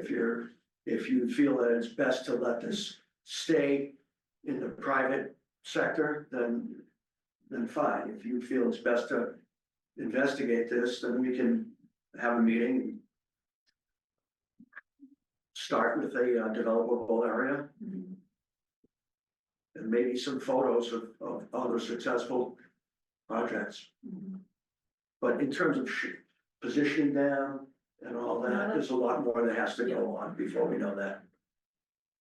So maybe a good next step is to have the Affordable Housing Trust meet Mr. Sarkis and then have a conversation. What do you think, Angus? I think that sounds good. I mean, one other thing I think, Lawrence real thought from the board and from the town generally is, I think I heard you say that from a market standpoint, the 55 and over would not be your preference. But that was something you would potentially think about putting on the table, really out of, kind of perceiving a town interest in kind of a net benefit of taxes versus services.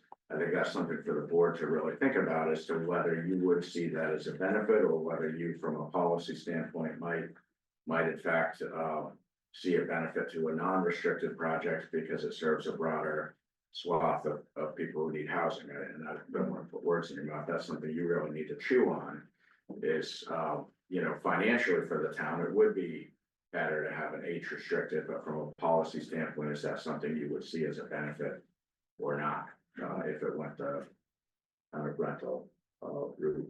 Yeah. I don't know, I You make a great point, however, in addition to that,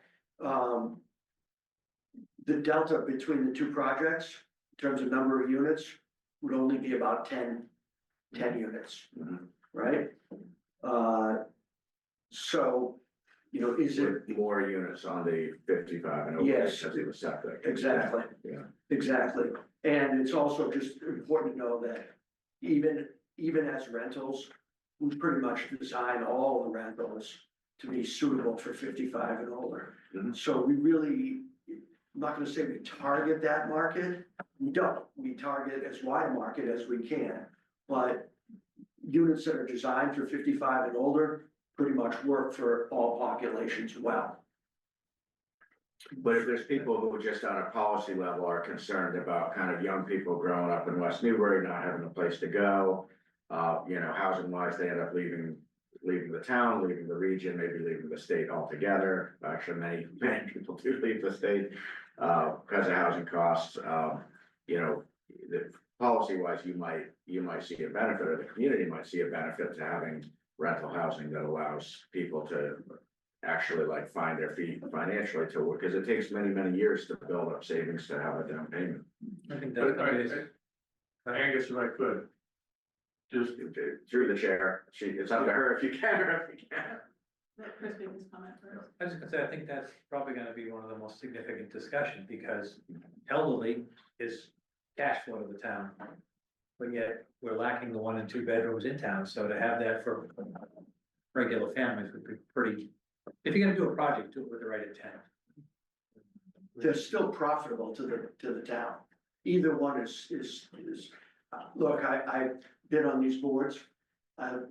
Maybe it's not right of me to say this, but I would push, if I had a choice as a board member, I would without question choose the unrestricted project. I just wanted to say that this is exactly the type of discussion that could be going on.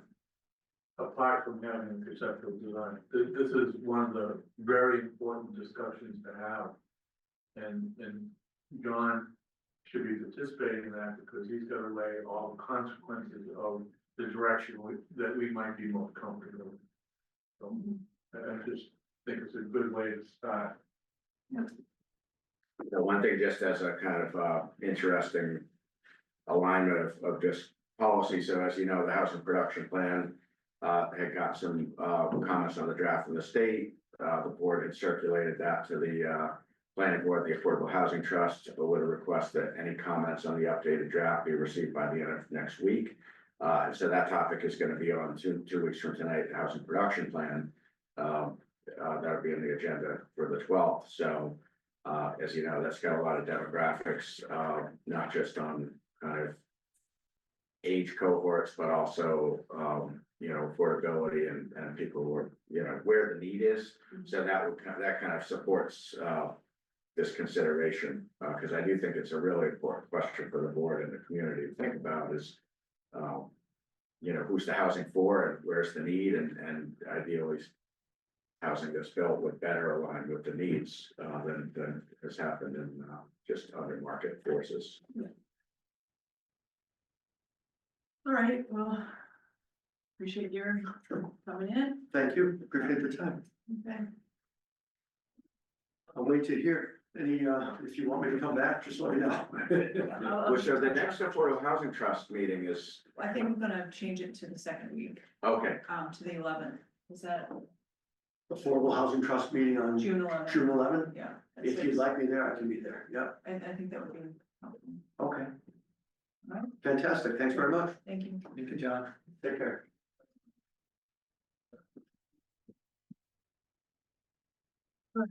Item B, update on anticipated timeline for Greenbelt improvements. I guess we kind of touched on that previously. we did, and actually, after you and I spoke, we had agreed to shift No, that, and then it's just the, there. something got, Okay, and Oh, we we're not gonna got, go back to C, with C of E and C of F, we didn't? We're gonna- let's move through the discussion first, and then those are just kind of. So is there anything else you want to add on the Coffin Street? no, that was all stated earlier. All right, so the next item is the agricultural committee appointment process. So I have the secretary bylaw.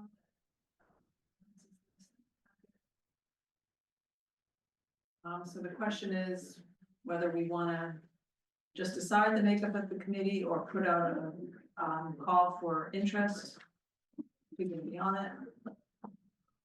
What are your thoughts? Yes, my thought is I would, it doesn't specify how the select board does it.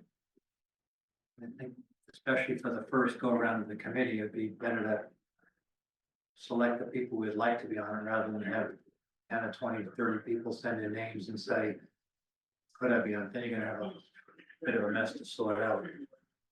So I made my list of how I think it should be represented. That's a discussion for the whole board, but I think to pick little different vignettes of farming in the community and request those people be part of the committee would be helpful. So what groups did you have or what roles? Well, I picked more than groups, I picked specifics, but we did talk a couple of weeks ago. And that's not a requirement, it was taken out of the regulation. Ross even has his own little farm.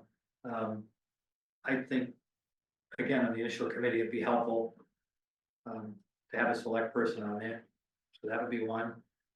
Other people would be the new owners of Evergreen Farm. They're young, they're active, they are.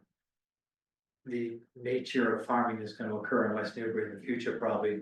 That is to say that they got substantial subsidy from the town and from the state and Greenbelt, whoever else, you know. Because the farm in this town is economically not viable if you have to require the property. So they're again doing an amazing job. Obviously, the other one is Chris Grant. Bradley's at Old Stone Farm. It's a whole other business model. I'm sorry, which was that? Bradley's at Old Stone Farm. And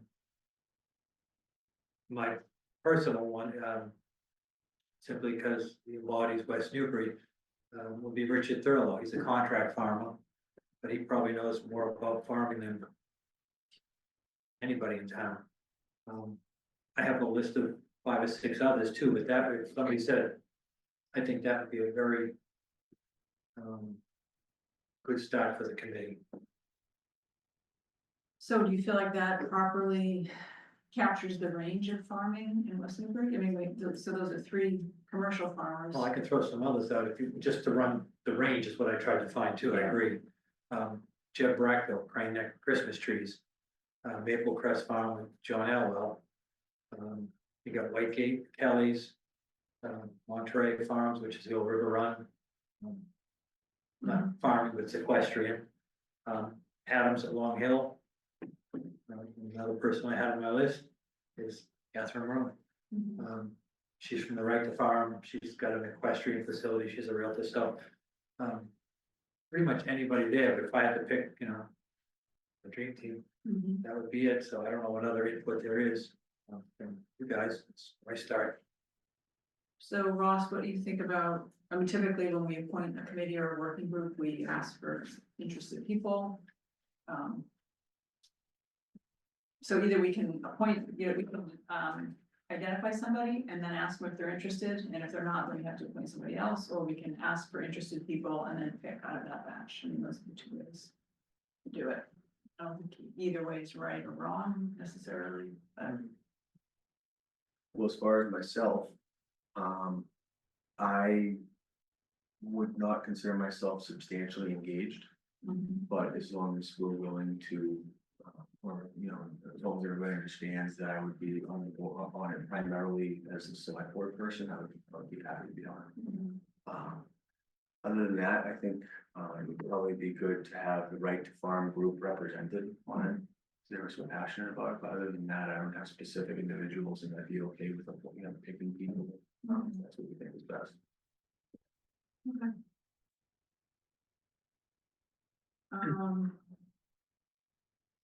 Any thoughts on this?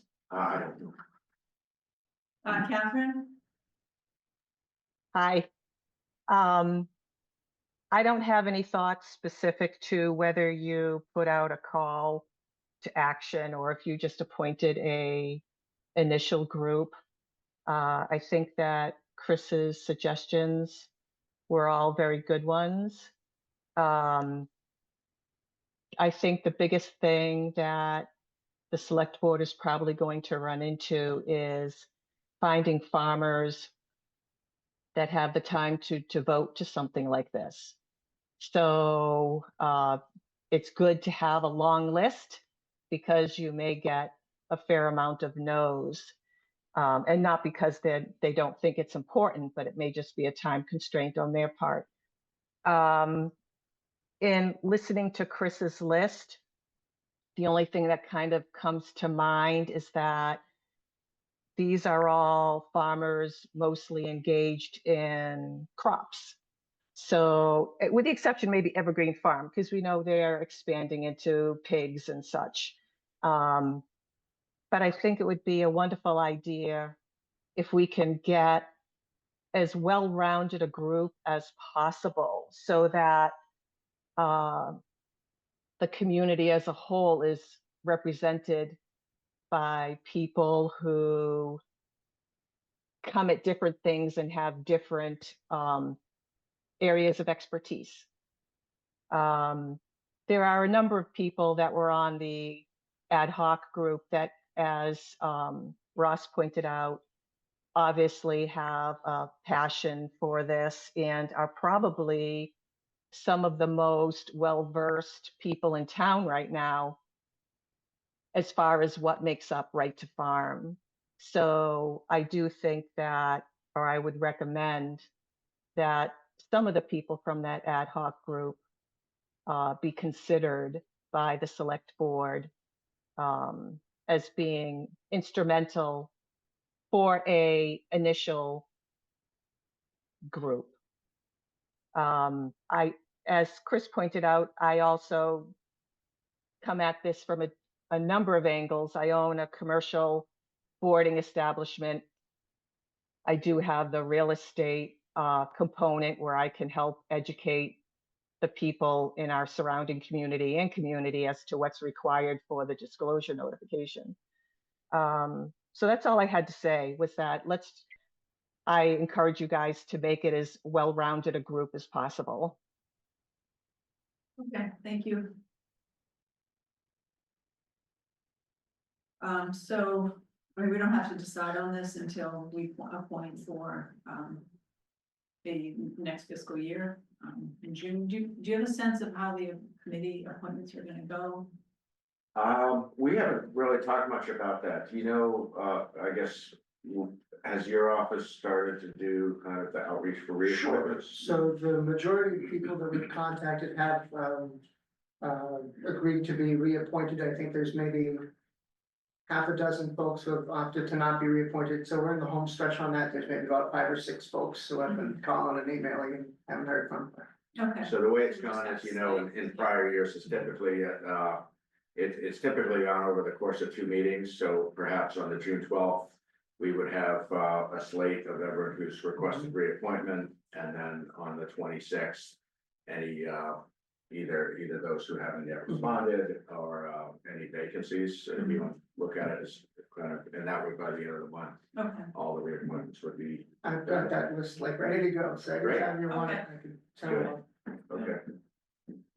So what if we, or I can reach out to, let's see, you named, Chris Grant, Lydia Bradley's. and Bradley's, and I would propose having Catherine instead of Richard Thurlow, just so that we have the rest.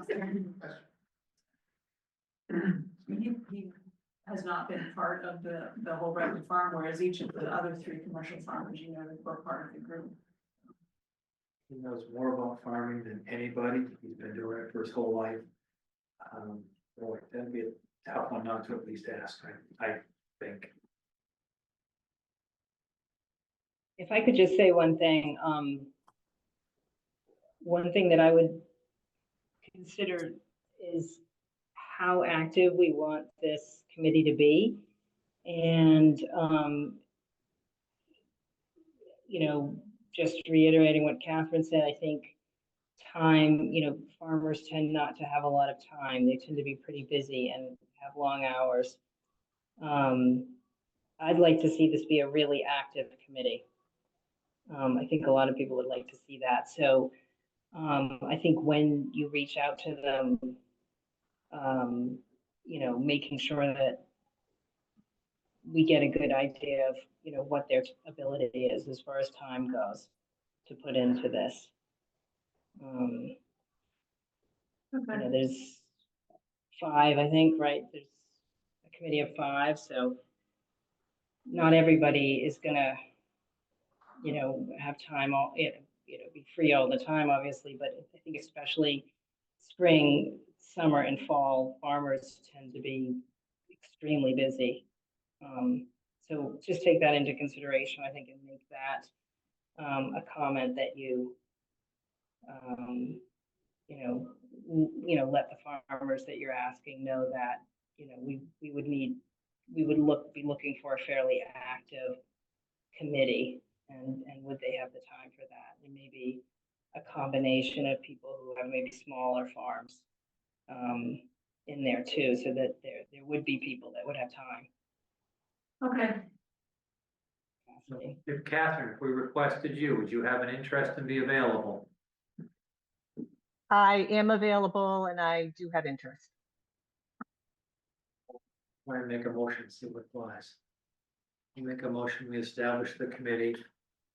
Ross Capilupo, Lydia, Chris Grant, Richard Thurlow, and Catherine Morone. Second. Just before you go, could you just repeat the names? I've got 'em. You got it. Yeah. I'll even like to modify my own motion, because I should have finished it. With the terms, Ross for the 3 years, Chris Grant for 3 years, Lydia for 2 years, Catherine for 2 years, and Richard Thurlow for 1 year, because they stagger the terms. okay, so I think that's fine for motion, but we need to make sure they're interested in doing it. Right. That's fine. And then failing the motion or failing individual, we can go back and look at the list.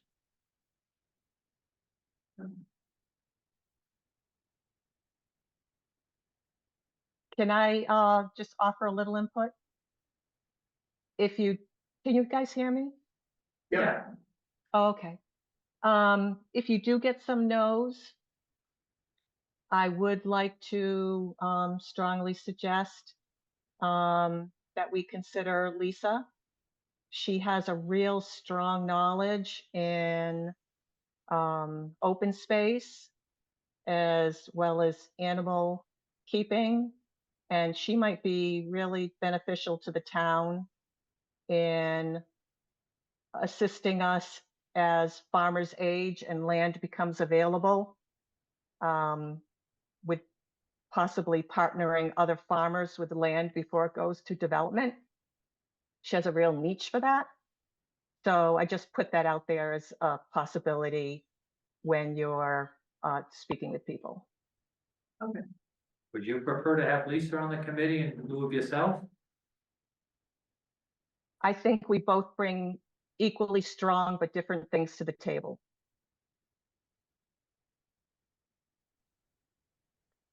Yeah, I think Catherine would be, I think her real estate knowledge is going to be very important.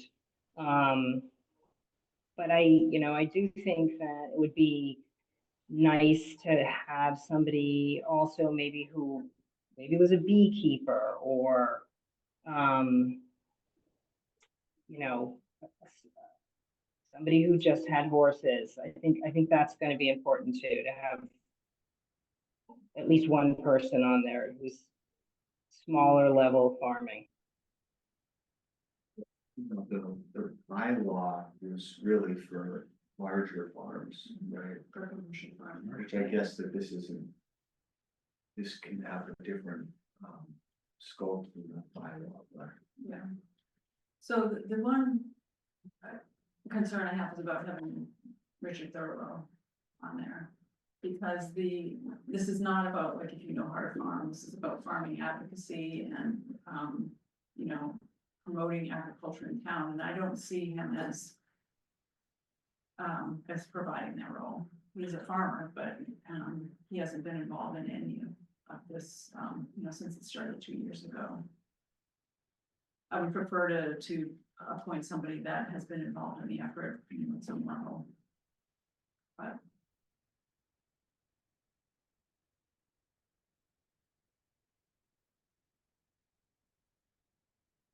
so is this a hard motion, or are you willing to? It's a real motion unless you modify it. All right. Yes. All right, I don't want to get too bogged down in this. My main question for tonight was how we're gonna do the appointment, but, if we're comfortable. Want to put it off? Well, I don't want to bring it back if we're ready to, I just, I do have a concern about having him. He may not even be interested, I don't know.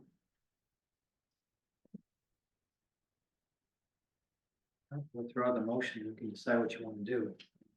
Could we start with 2 known people, or that would not be value added? What? The 2 people that we know are gonna do it. I think until you have the whole committee, you want to build around, so you've got diversity amongst the whole committee.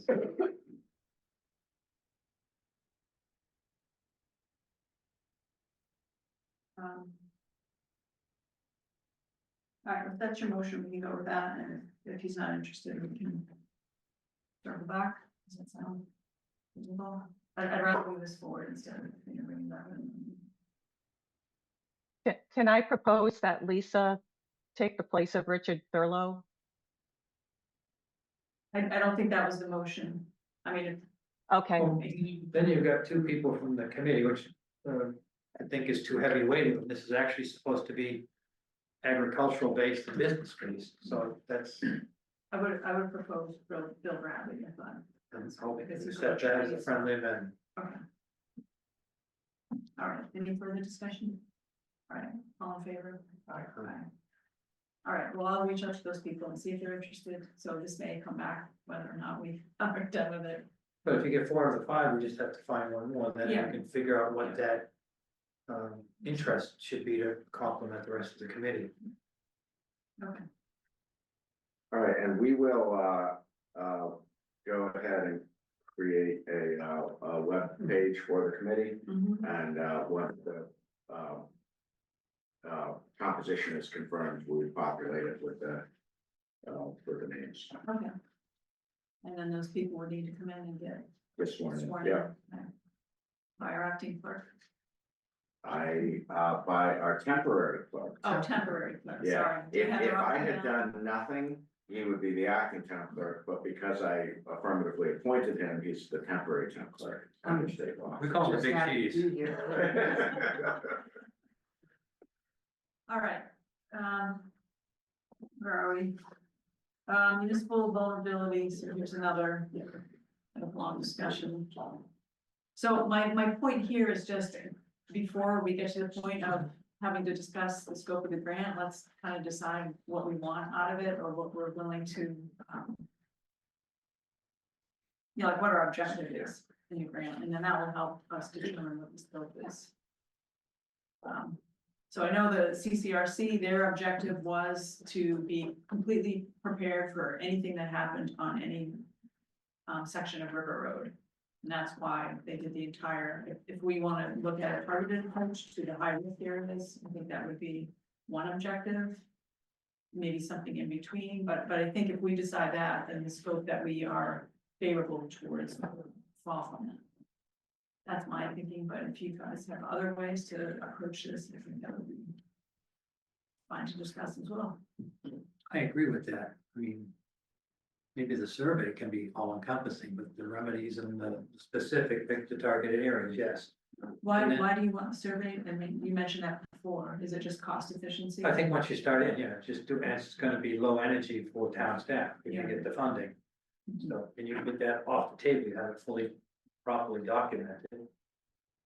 Again, obviously it'll depend how much they give you for the grant, I'm not making the bold assumption they're probably going to give us the whole thing. Mhm. So if you say, hey, just to get-go start, contract that out, that's not a lot for the town. Mhm. And then you can build around that with your targeted areas. Culverts or whatever, and some of these independent groups, like the people who wanna plant the grass, can't they do that on their own outside of the scope of this? Yeah. So, I don't know if that's a requirement of obtaining the grant, that's all. It's not a requirement, but I think it was put in the grant because it would be attractive to the state to help get the grant. Things like that, anything that can get cut out and not have to be directed within the structure of town hall should be. Any thoughts? Yeah, so.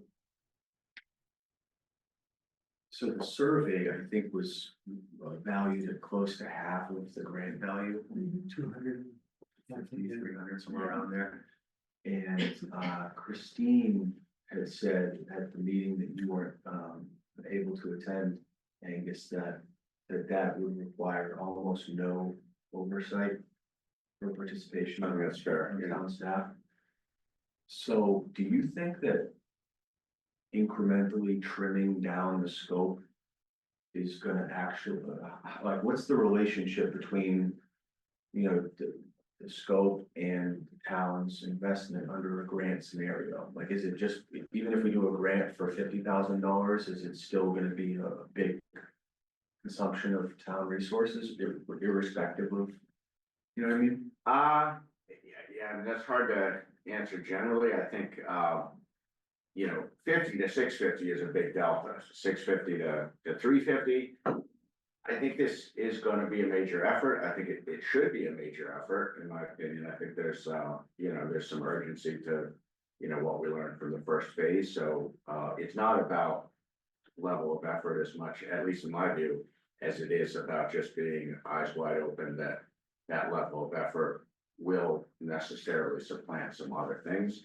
The nature of our work is we're doing 100 things a day. We're pushing everything as much as we can. Some things, take leap forward, some things take setbacks, it's just the nature, it's a dynamic work environment. So I think the decision's been made to go forward with the grant, and I think the one thing I did, I confirmed with Christine earlier this week that Commonwealth has announced, and I think they said some time ago, their intent is to make the grant awards by the end of June. They do not, however, expect work to begin until around September.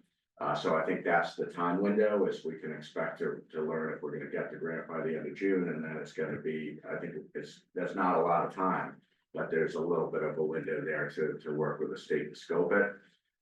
I think some of what is time intensive not just because it's grant funded, but because of the nature of the work is, you know, the public engagement is very time intensive. It's also important, but the more outreach you do, it generates a lot of feedback cycles, correspondence, sometimes that, you know, when questions are asked, that then you work with a consultant to get the right answer. There's a lot of alignment of like making sure the responses reflect a lot of input. That's some of what drives the process, is the public engagement. That's important.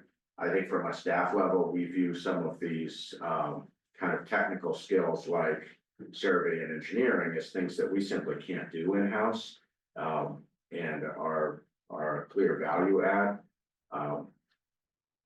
And trying to get as much of that base, you know, documentation, so that if or when there's a need for actual permitting something in the future, that we have a lot of that base data, and we're not kind of starting from scratch on resource area delineation. I think,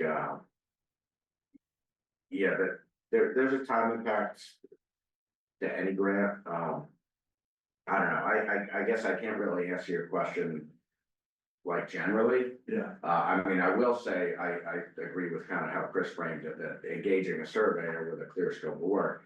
And it's not just survey, it's also, I think there's gonna be title research and deed research because of this particular road. There's not like a recorded layout, so getting very clear on where the property line is.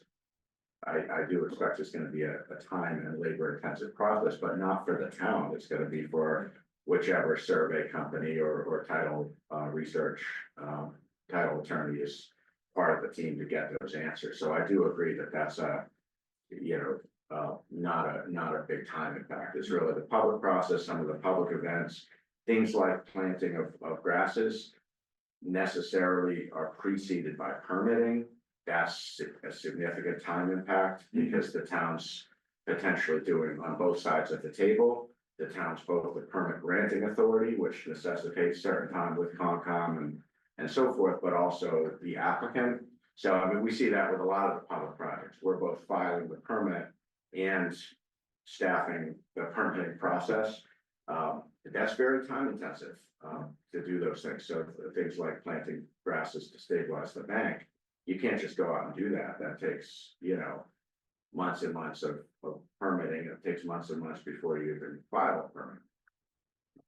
So I think, I mean, Ross, was your point that even if we cut back to 3 focus areas, if we have the same public participation requirement from the Yeah. grant, then we're not really saving anything. Right, I think the Yeah. whole reason why we want to pare it down. That's probably a fair point. I think Yeah. you're Our right. resources. So what if we eliminate something that has no no staff requirements, and keep all the things that require all this? And we're just I mean, I personally would be arbitrarily making those scope decisions at this point, because I don't know what is town intensive or staff intensive, which is it, Yeah, or what isn't.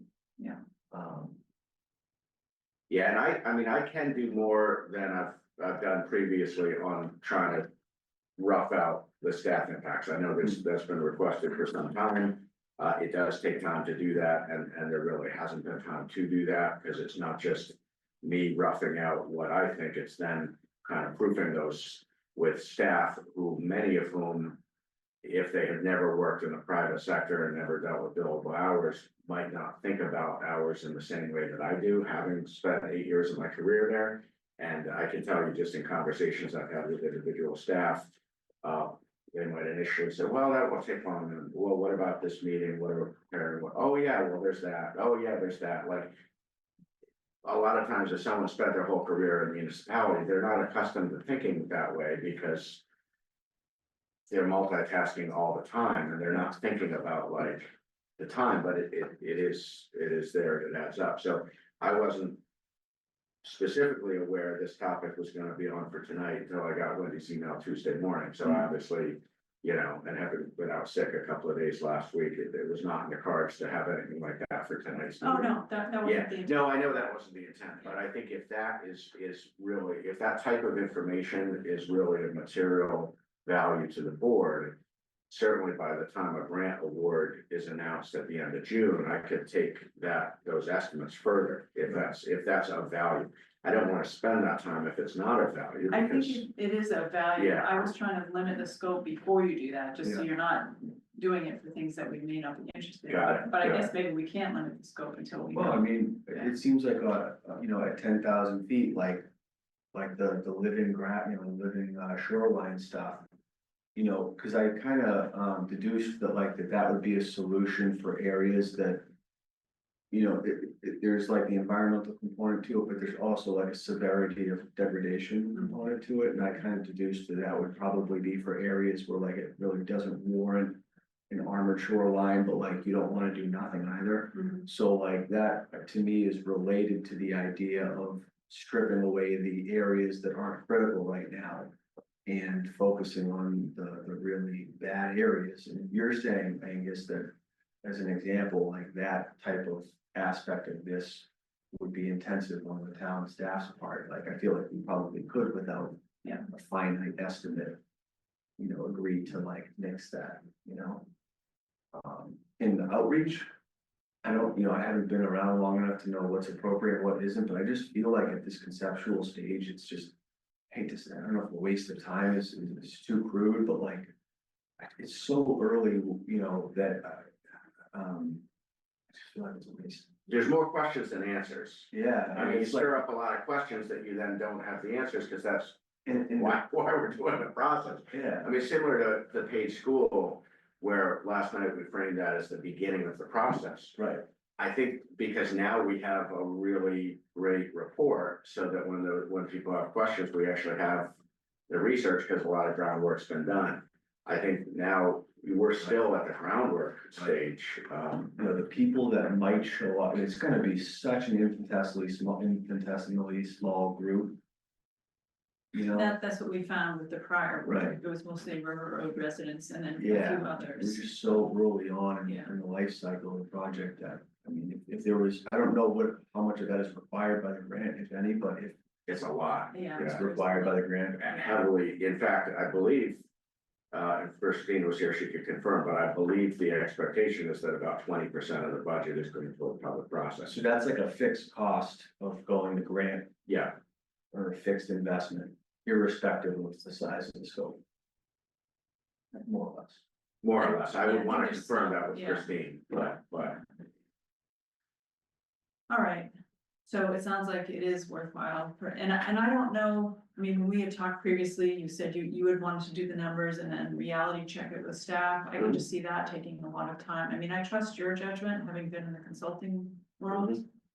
Even just to get like a rough estimate. Yeah, that I mean, Yeah, really, the little piece that I did, it wasn't that it takes so long, it's just that every hour is there's just so many things I'm accountable for every hour. I can't sit and do something for 4 hours straight. I can do something for 20 or 25 minutes and then get distracted and then do something, it's so choppy. That's why I work late nights and weekends, because those are my only opportunities to work undisturbed. And Max, who sits outside my desk, he can certainly attest to that. Like, it's just so rapid fire every day. There's not the time to sit and kind of do a focus 4 hours, never mind, 6 or 8 hours of work. It just doesn't work that way in any town I've ever worked in. That's not different about West Newbury. That's just the nature of municipal government. and when you're going through doing this, if you can identify things like the living shoreline, if that is a town staff sink and not required by the grant, I would just.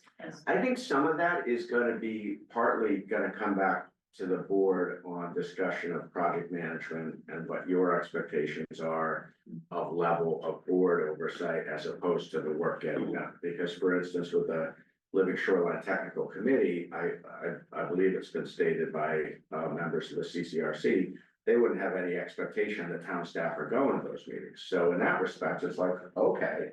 But that also means that there's meetings taking place, deliberation, thinking going on. Yeah. That then comes into the process, that if no one from either the town staff or select board is kind of directly involved, there is the potential for misalignment or kind of,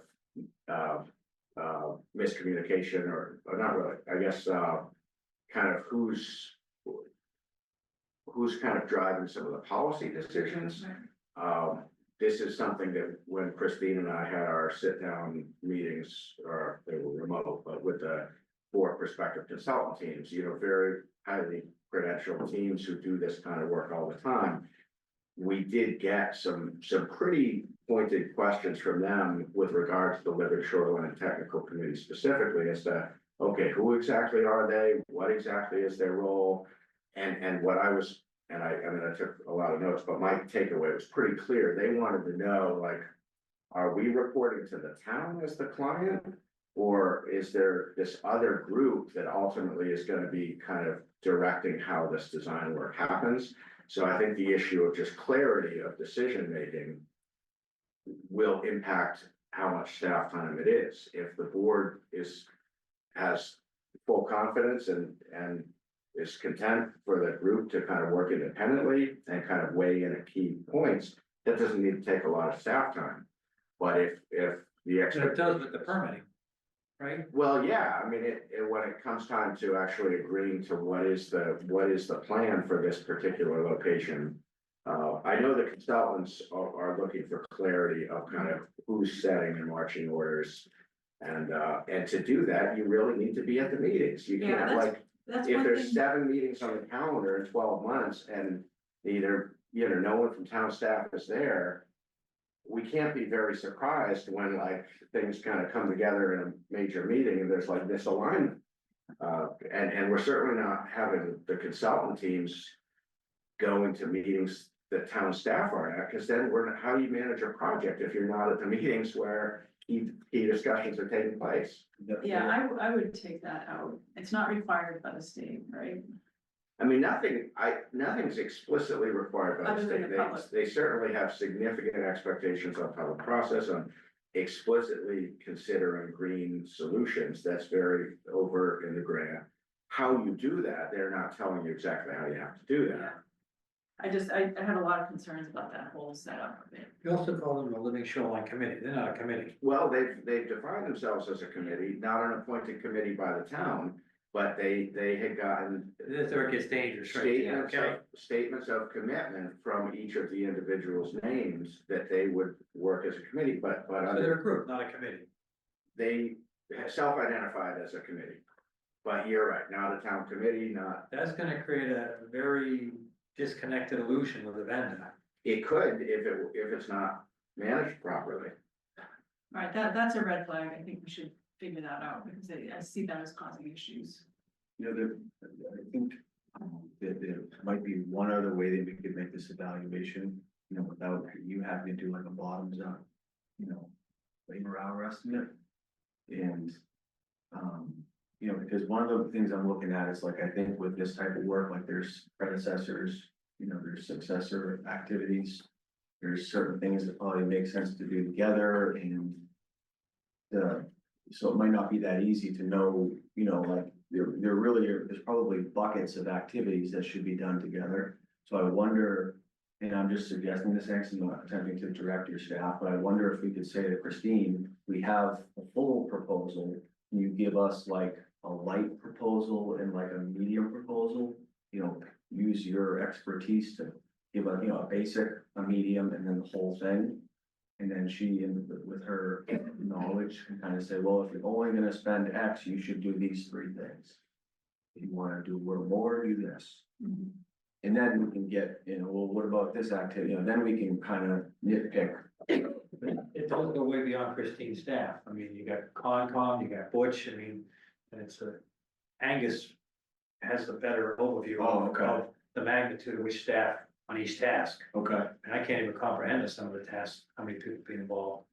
I'm not sure Christine would know for her very focused pathway, but I'm not sure about everything else. I think he was just speaking about the scope itself, not the number of hours. Is that right? Yeah, Yeah, yeah, I guess that would be separate. That wouldn't be entirely on town resources so much as just the physical work, how you pare that back in a sensible way. Mhm. Yeah, one of the things I talked about with Angus when this first came up was maybe having an outside consultant come in, maybe one of the people we talked to say, what would you recommend, you know, given that we have Excellent idea. concerns about. Well, we did talk about that, so of the 40,000 that was approved last spring at town meeting, there is about, the remaining balance of about $7,200. That is due to sunset at the end of June.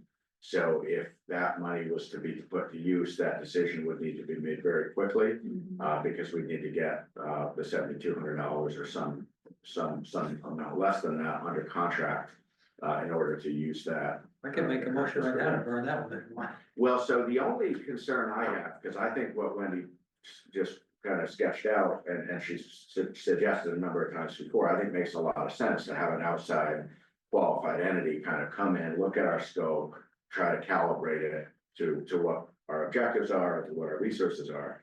My only concern about it is a number of the qualified vendors. I mean, I would like to think really many the qualified vendors that we knew to be like really very well regarded in this arena are people that we specifically reached out to in the final month or so of preparing the grant to get their input on the scope. And in the outreach that we made to them, we said we would appreciate your input. If we get the grant, we will be doing a competitive bid process. You can expect to receive a solicitation, whether you help us now or not, because we knew we were asking them for free advice, and we wanted to be very overt that whether someone helps us and gives us free advice or not, we're not going to count that in your favor or count that against you. We just really want to be very above board on the procurement and not create a perception that because firm B gave us a few hours of time that we have any kind of implicit obligation to firm B. So we were very overt that we're going to go through a bid process. So I think I would have a hard time personally, who do I pick if I've got a budget of $7,200 for someone to come in and lend an independent set of eyes? I would kind of want to work with someone who didn't have a horse in the race and had no intention to bid on the hundreds of thousands of dollars of engineering work that's ahead.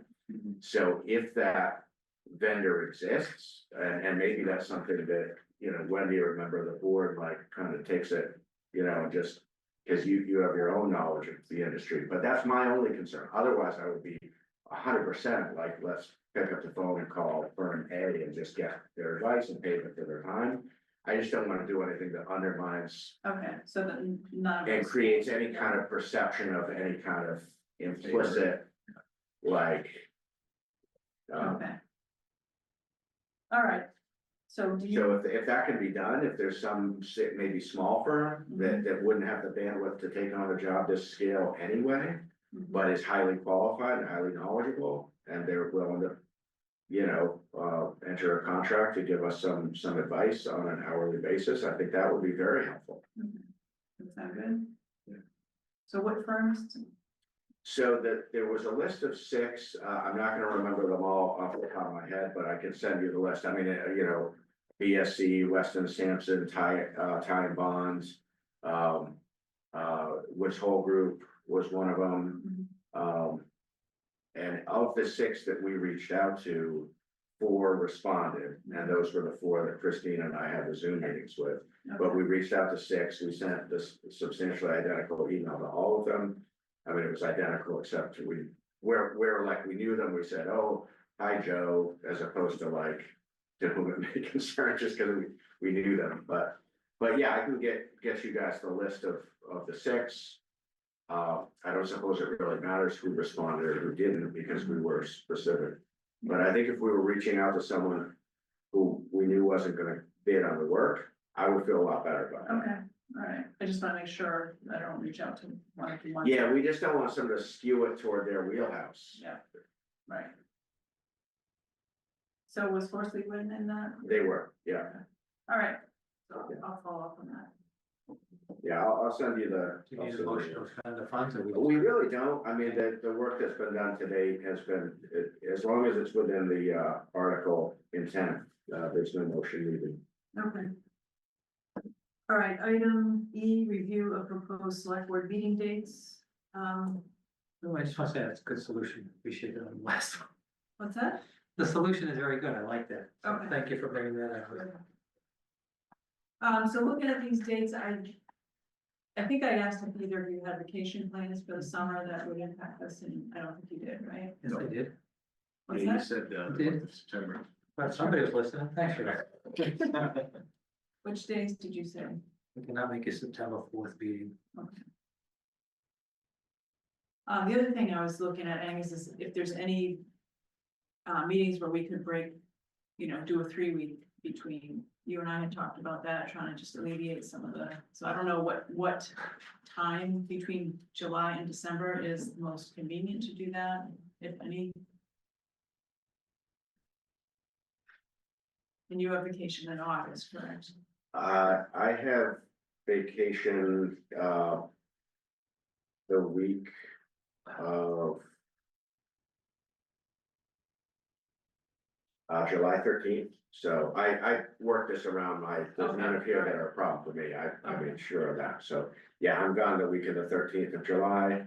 And then I always, take some time off, though not necessarily the whole week. The last week of August, right before school starts, I like to have some time. Mhm. So I'm not sure with anticipated special town meeting, special town meeting, if it's gonna be possible for us to do a 3-week. I was hoping maybe over the summer when things aren't as busy, but. I wouldn't count on it. It never goes that way. Sorry. I'm at peace with this as proposed. If we need to, rejigger the 4th to do something, either, like the 11th, or if there's are you gone that whole week, Chris? I'm going for a while there, yeah. Okay, So what okay. are the dates again, Chris? August 31st to September 16th. So you'd be here for the 21st, August 21st and September 18th. Right. So it would just be that one meeting you miss if we stay with the same schedule. Again, if we needed one, you could slide that to 17th, 18th.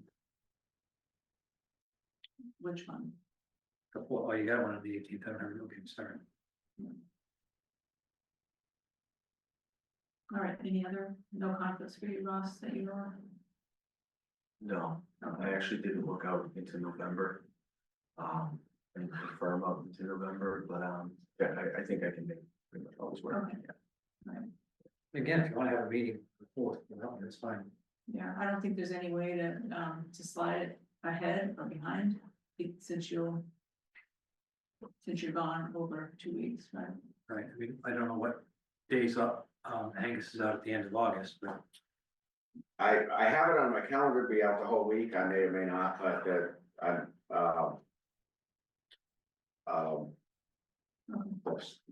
that would be my goal, because that's the last week of summer, and it's really the only week that my daughter doesn't have like camp or something, so. I mean, I might end up working a day or two, but if there's a board meeting, No, that's not. then you're doing a packet, you're going to a meeting, it ends up implicating. I mean, if something critical comes up, because you guys need to have a meeting, go ahead, without, Yeah. I mean, you can. I mean, my guess is, this is kind of the regular meeting schedule, as we know, there tend to be, even though on paper it would be 26 meetings a year, in reality, it's more like 40 or 42 board meetings a year, just because of special meetings. So the intent here is to set the regular meeting schedule. I fully expect there will be more meetings in this, Mhm. so I think if there's something, Okay. that really needs all 3 members there, we could work around the 4th. But that is, the 31st to the 16th, it's tough to not have a meeting in Yeah. that both, especially with the kind of meeting, Okay, cycle. all right, so we'll stay with that for now, and if something comes up. we can try to But work. I would say if we're gonna kind of plan on this, we should look at August 21st as being the date the warrant closes, Mhm. since that is a very big set of decisions for the board, and we wouldn't want to have a short-handed board Yeah, so that's for the regular special. for the regular special. Yeah, okay. And then the next page or the next section is a potential extra special town meeting. Let's see, And that's not on the schedule, right? No. No, So this is really working backwards from.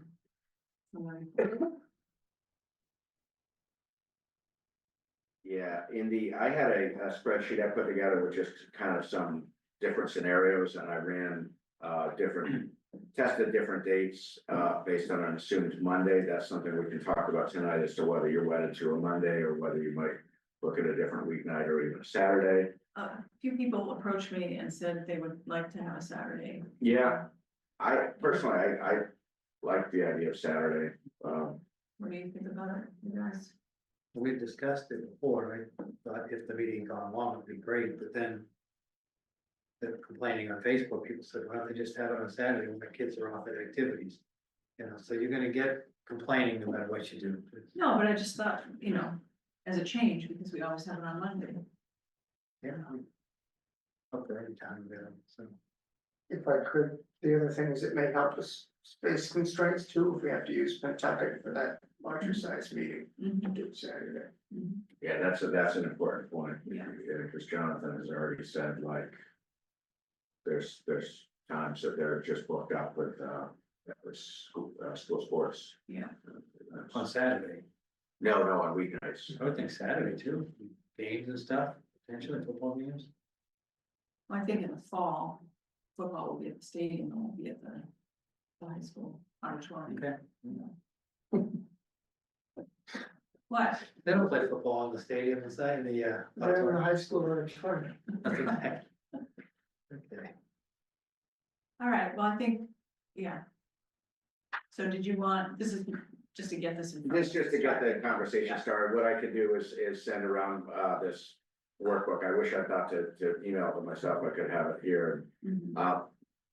The 90 days, I was assuming 45 days because we can't do 90 days. No. And I Ian don't said- think it would take anywhere near that long. I think they gave themselves 90 under the regs because if 100 towns hit them at once, they need that wiggle room. I think where we're part of a relative handful that is gonna be looking to the fall town meeting. I put in 45 days, even that I think is conservative. I think with the proper communication with HLC, they could probably turn around a decision much quicker than the Yeah. 45 days. Okay. And the planning board, by state statute, proposed amendments have to be referred to them strictly 65 days ahead of town meeting, but what the law actually says is that the planning board has to either have been given 65 days or has to have had its public hearing. And what I mean by that is if the select board referred zoning to the planning board 66 days prior to town meeting, and the planning board did not hold a public hearing, you would be in the clear and town meeting could act on that because they would have been given 65 days. That's often understood to mean it's gotta be referred to them 65 days ahead. Technically it does, but if they have the hearing, they could, you could refer it to them 4 weeks ahead, and as long as they're in sync and they're ready to have the hearing.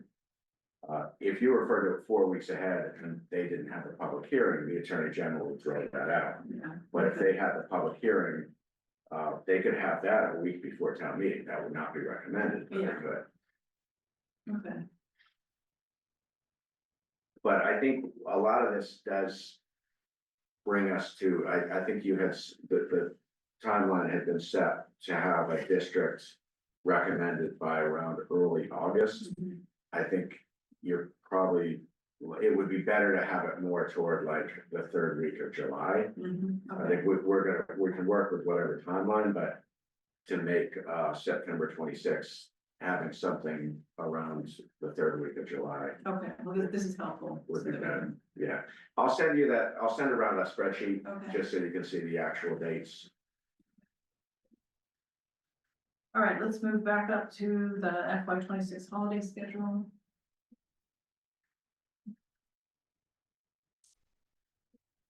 Any questions or comments on that? Yeah, what page is that? It's on page I didn't get it. 30.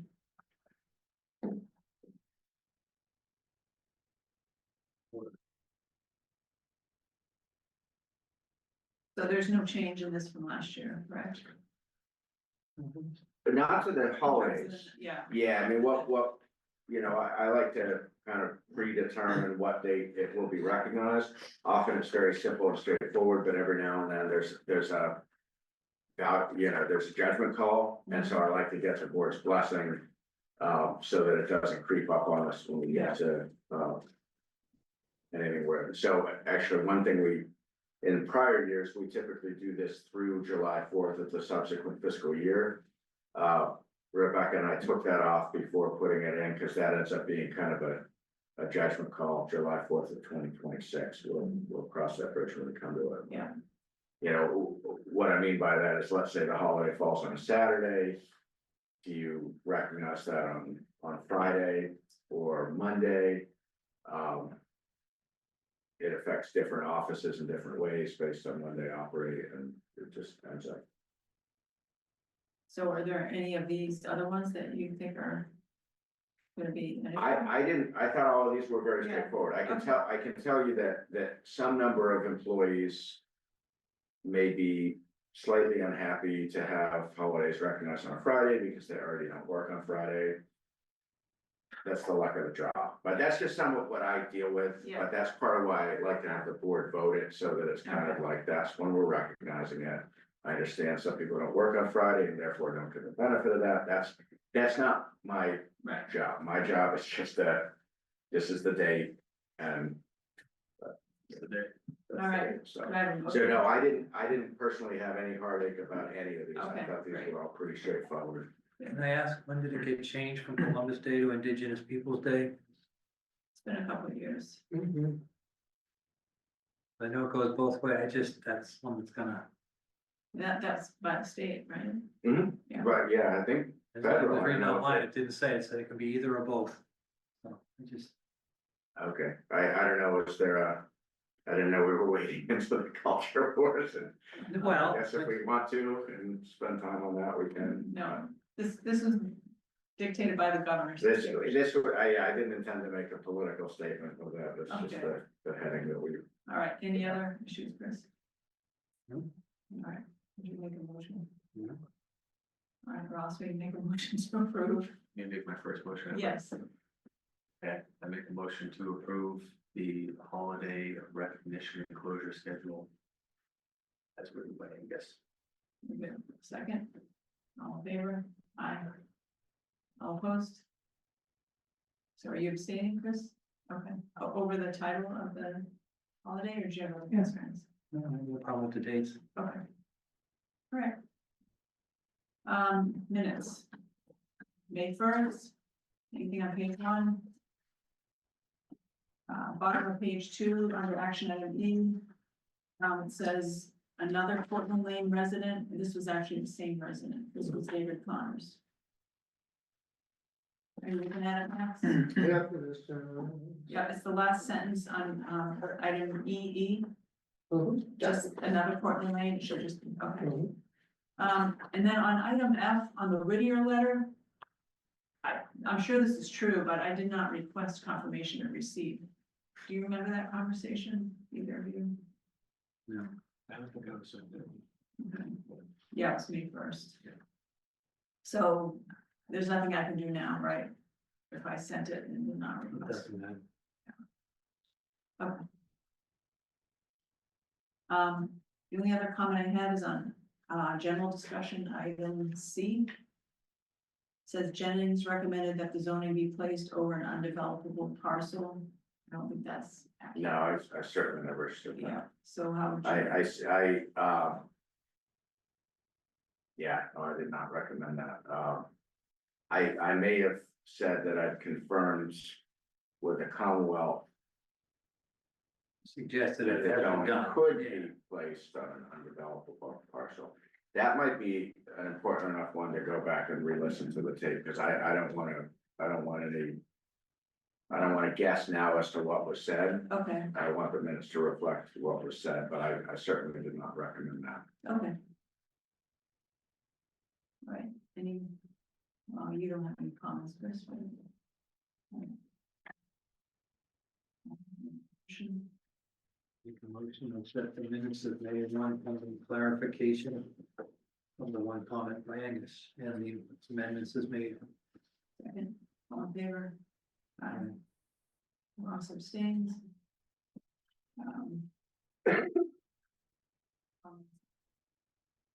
So six. So we Motion go, to approve the minutes of May 6th.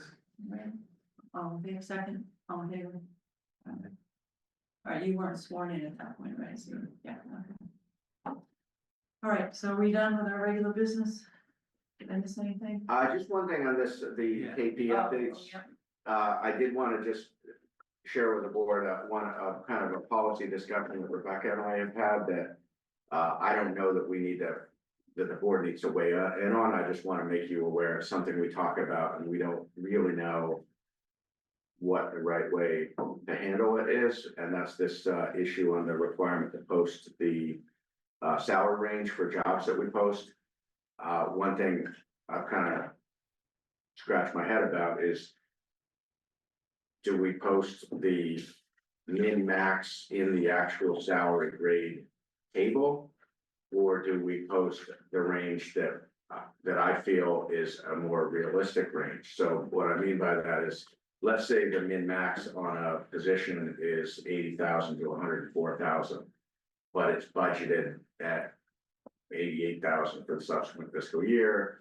And I feel as the appointing authority, it's highly unlikely, if not like out of the question, that I would actually be hiring someone at 104.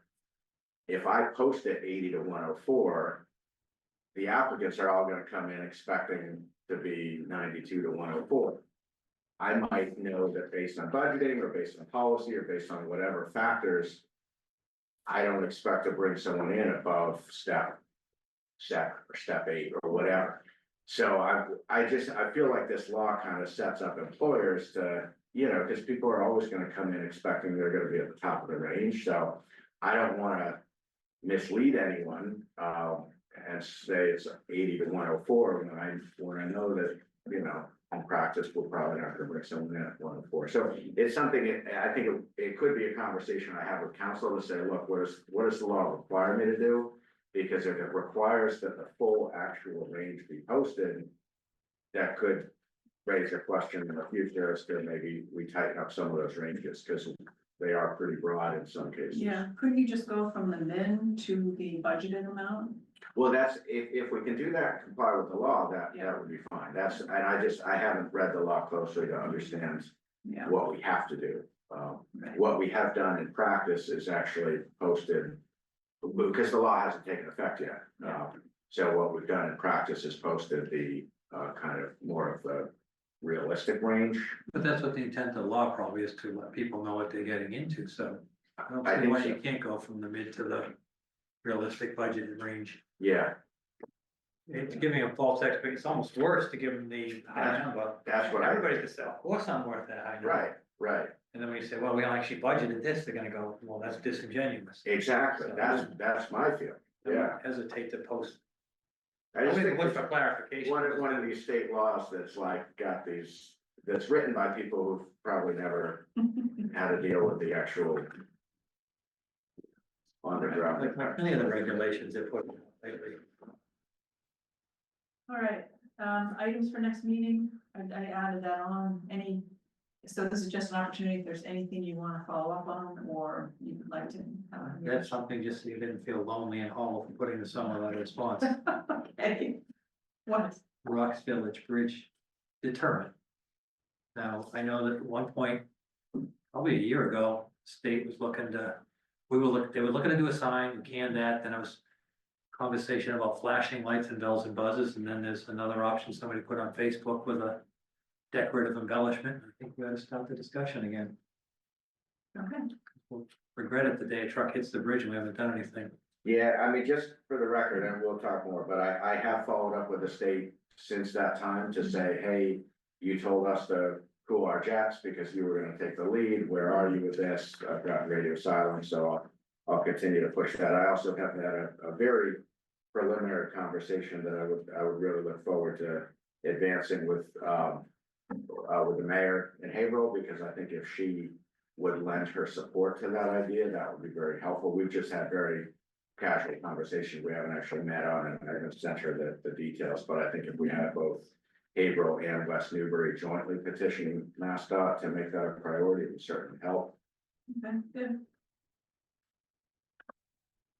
All right, yeah, so the other thing we have on June 12th is, follow up from our meeting on Tuesday. Last Tuesday, I guess it was, just if we want to change policies, like about getting emails the day of meetings and all of that, so we just kind of formalize any changes we want. All right, so I move to recess open session and go into executive session on MGL chapter 38, section 21A2 and A3. Second, All in favor, read aye. while, That would go like. and we'll go back into open session just to Just to close.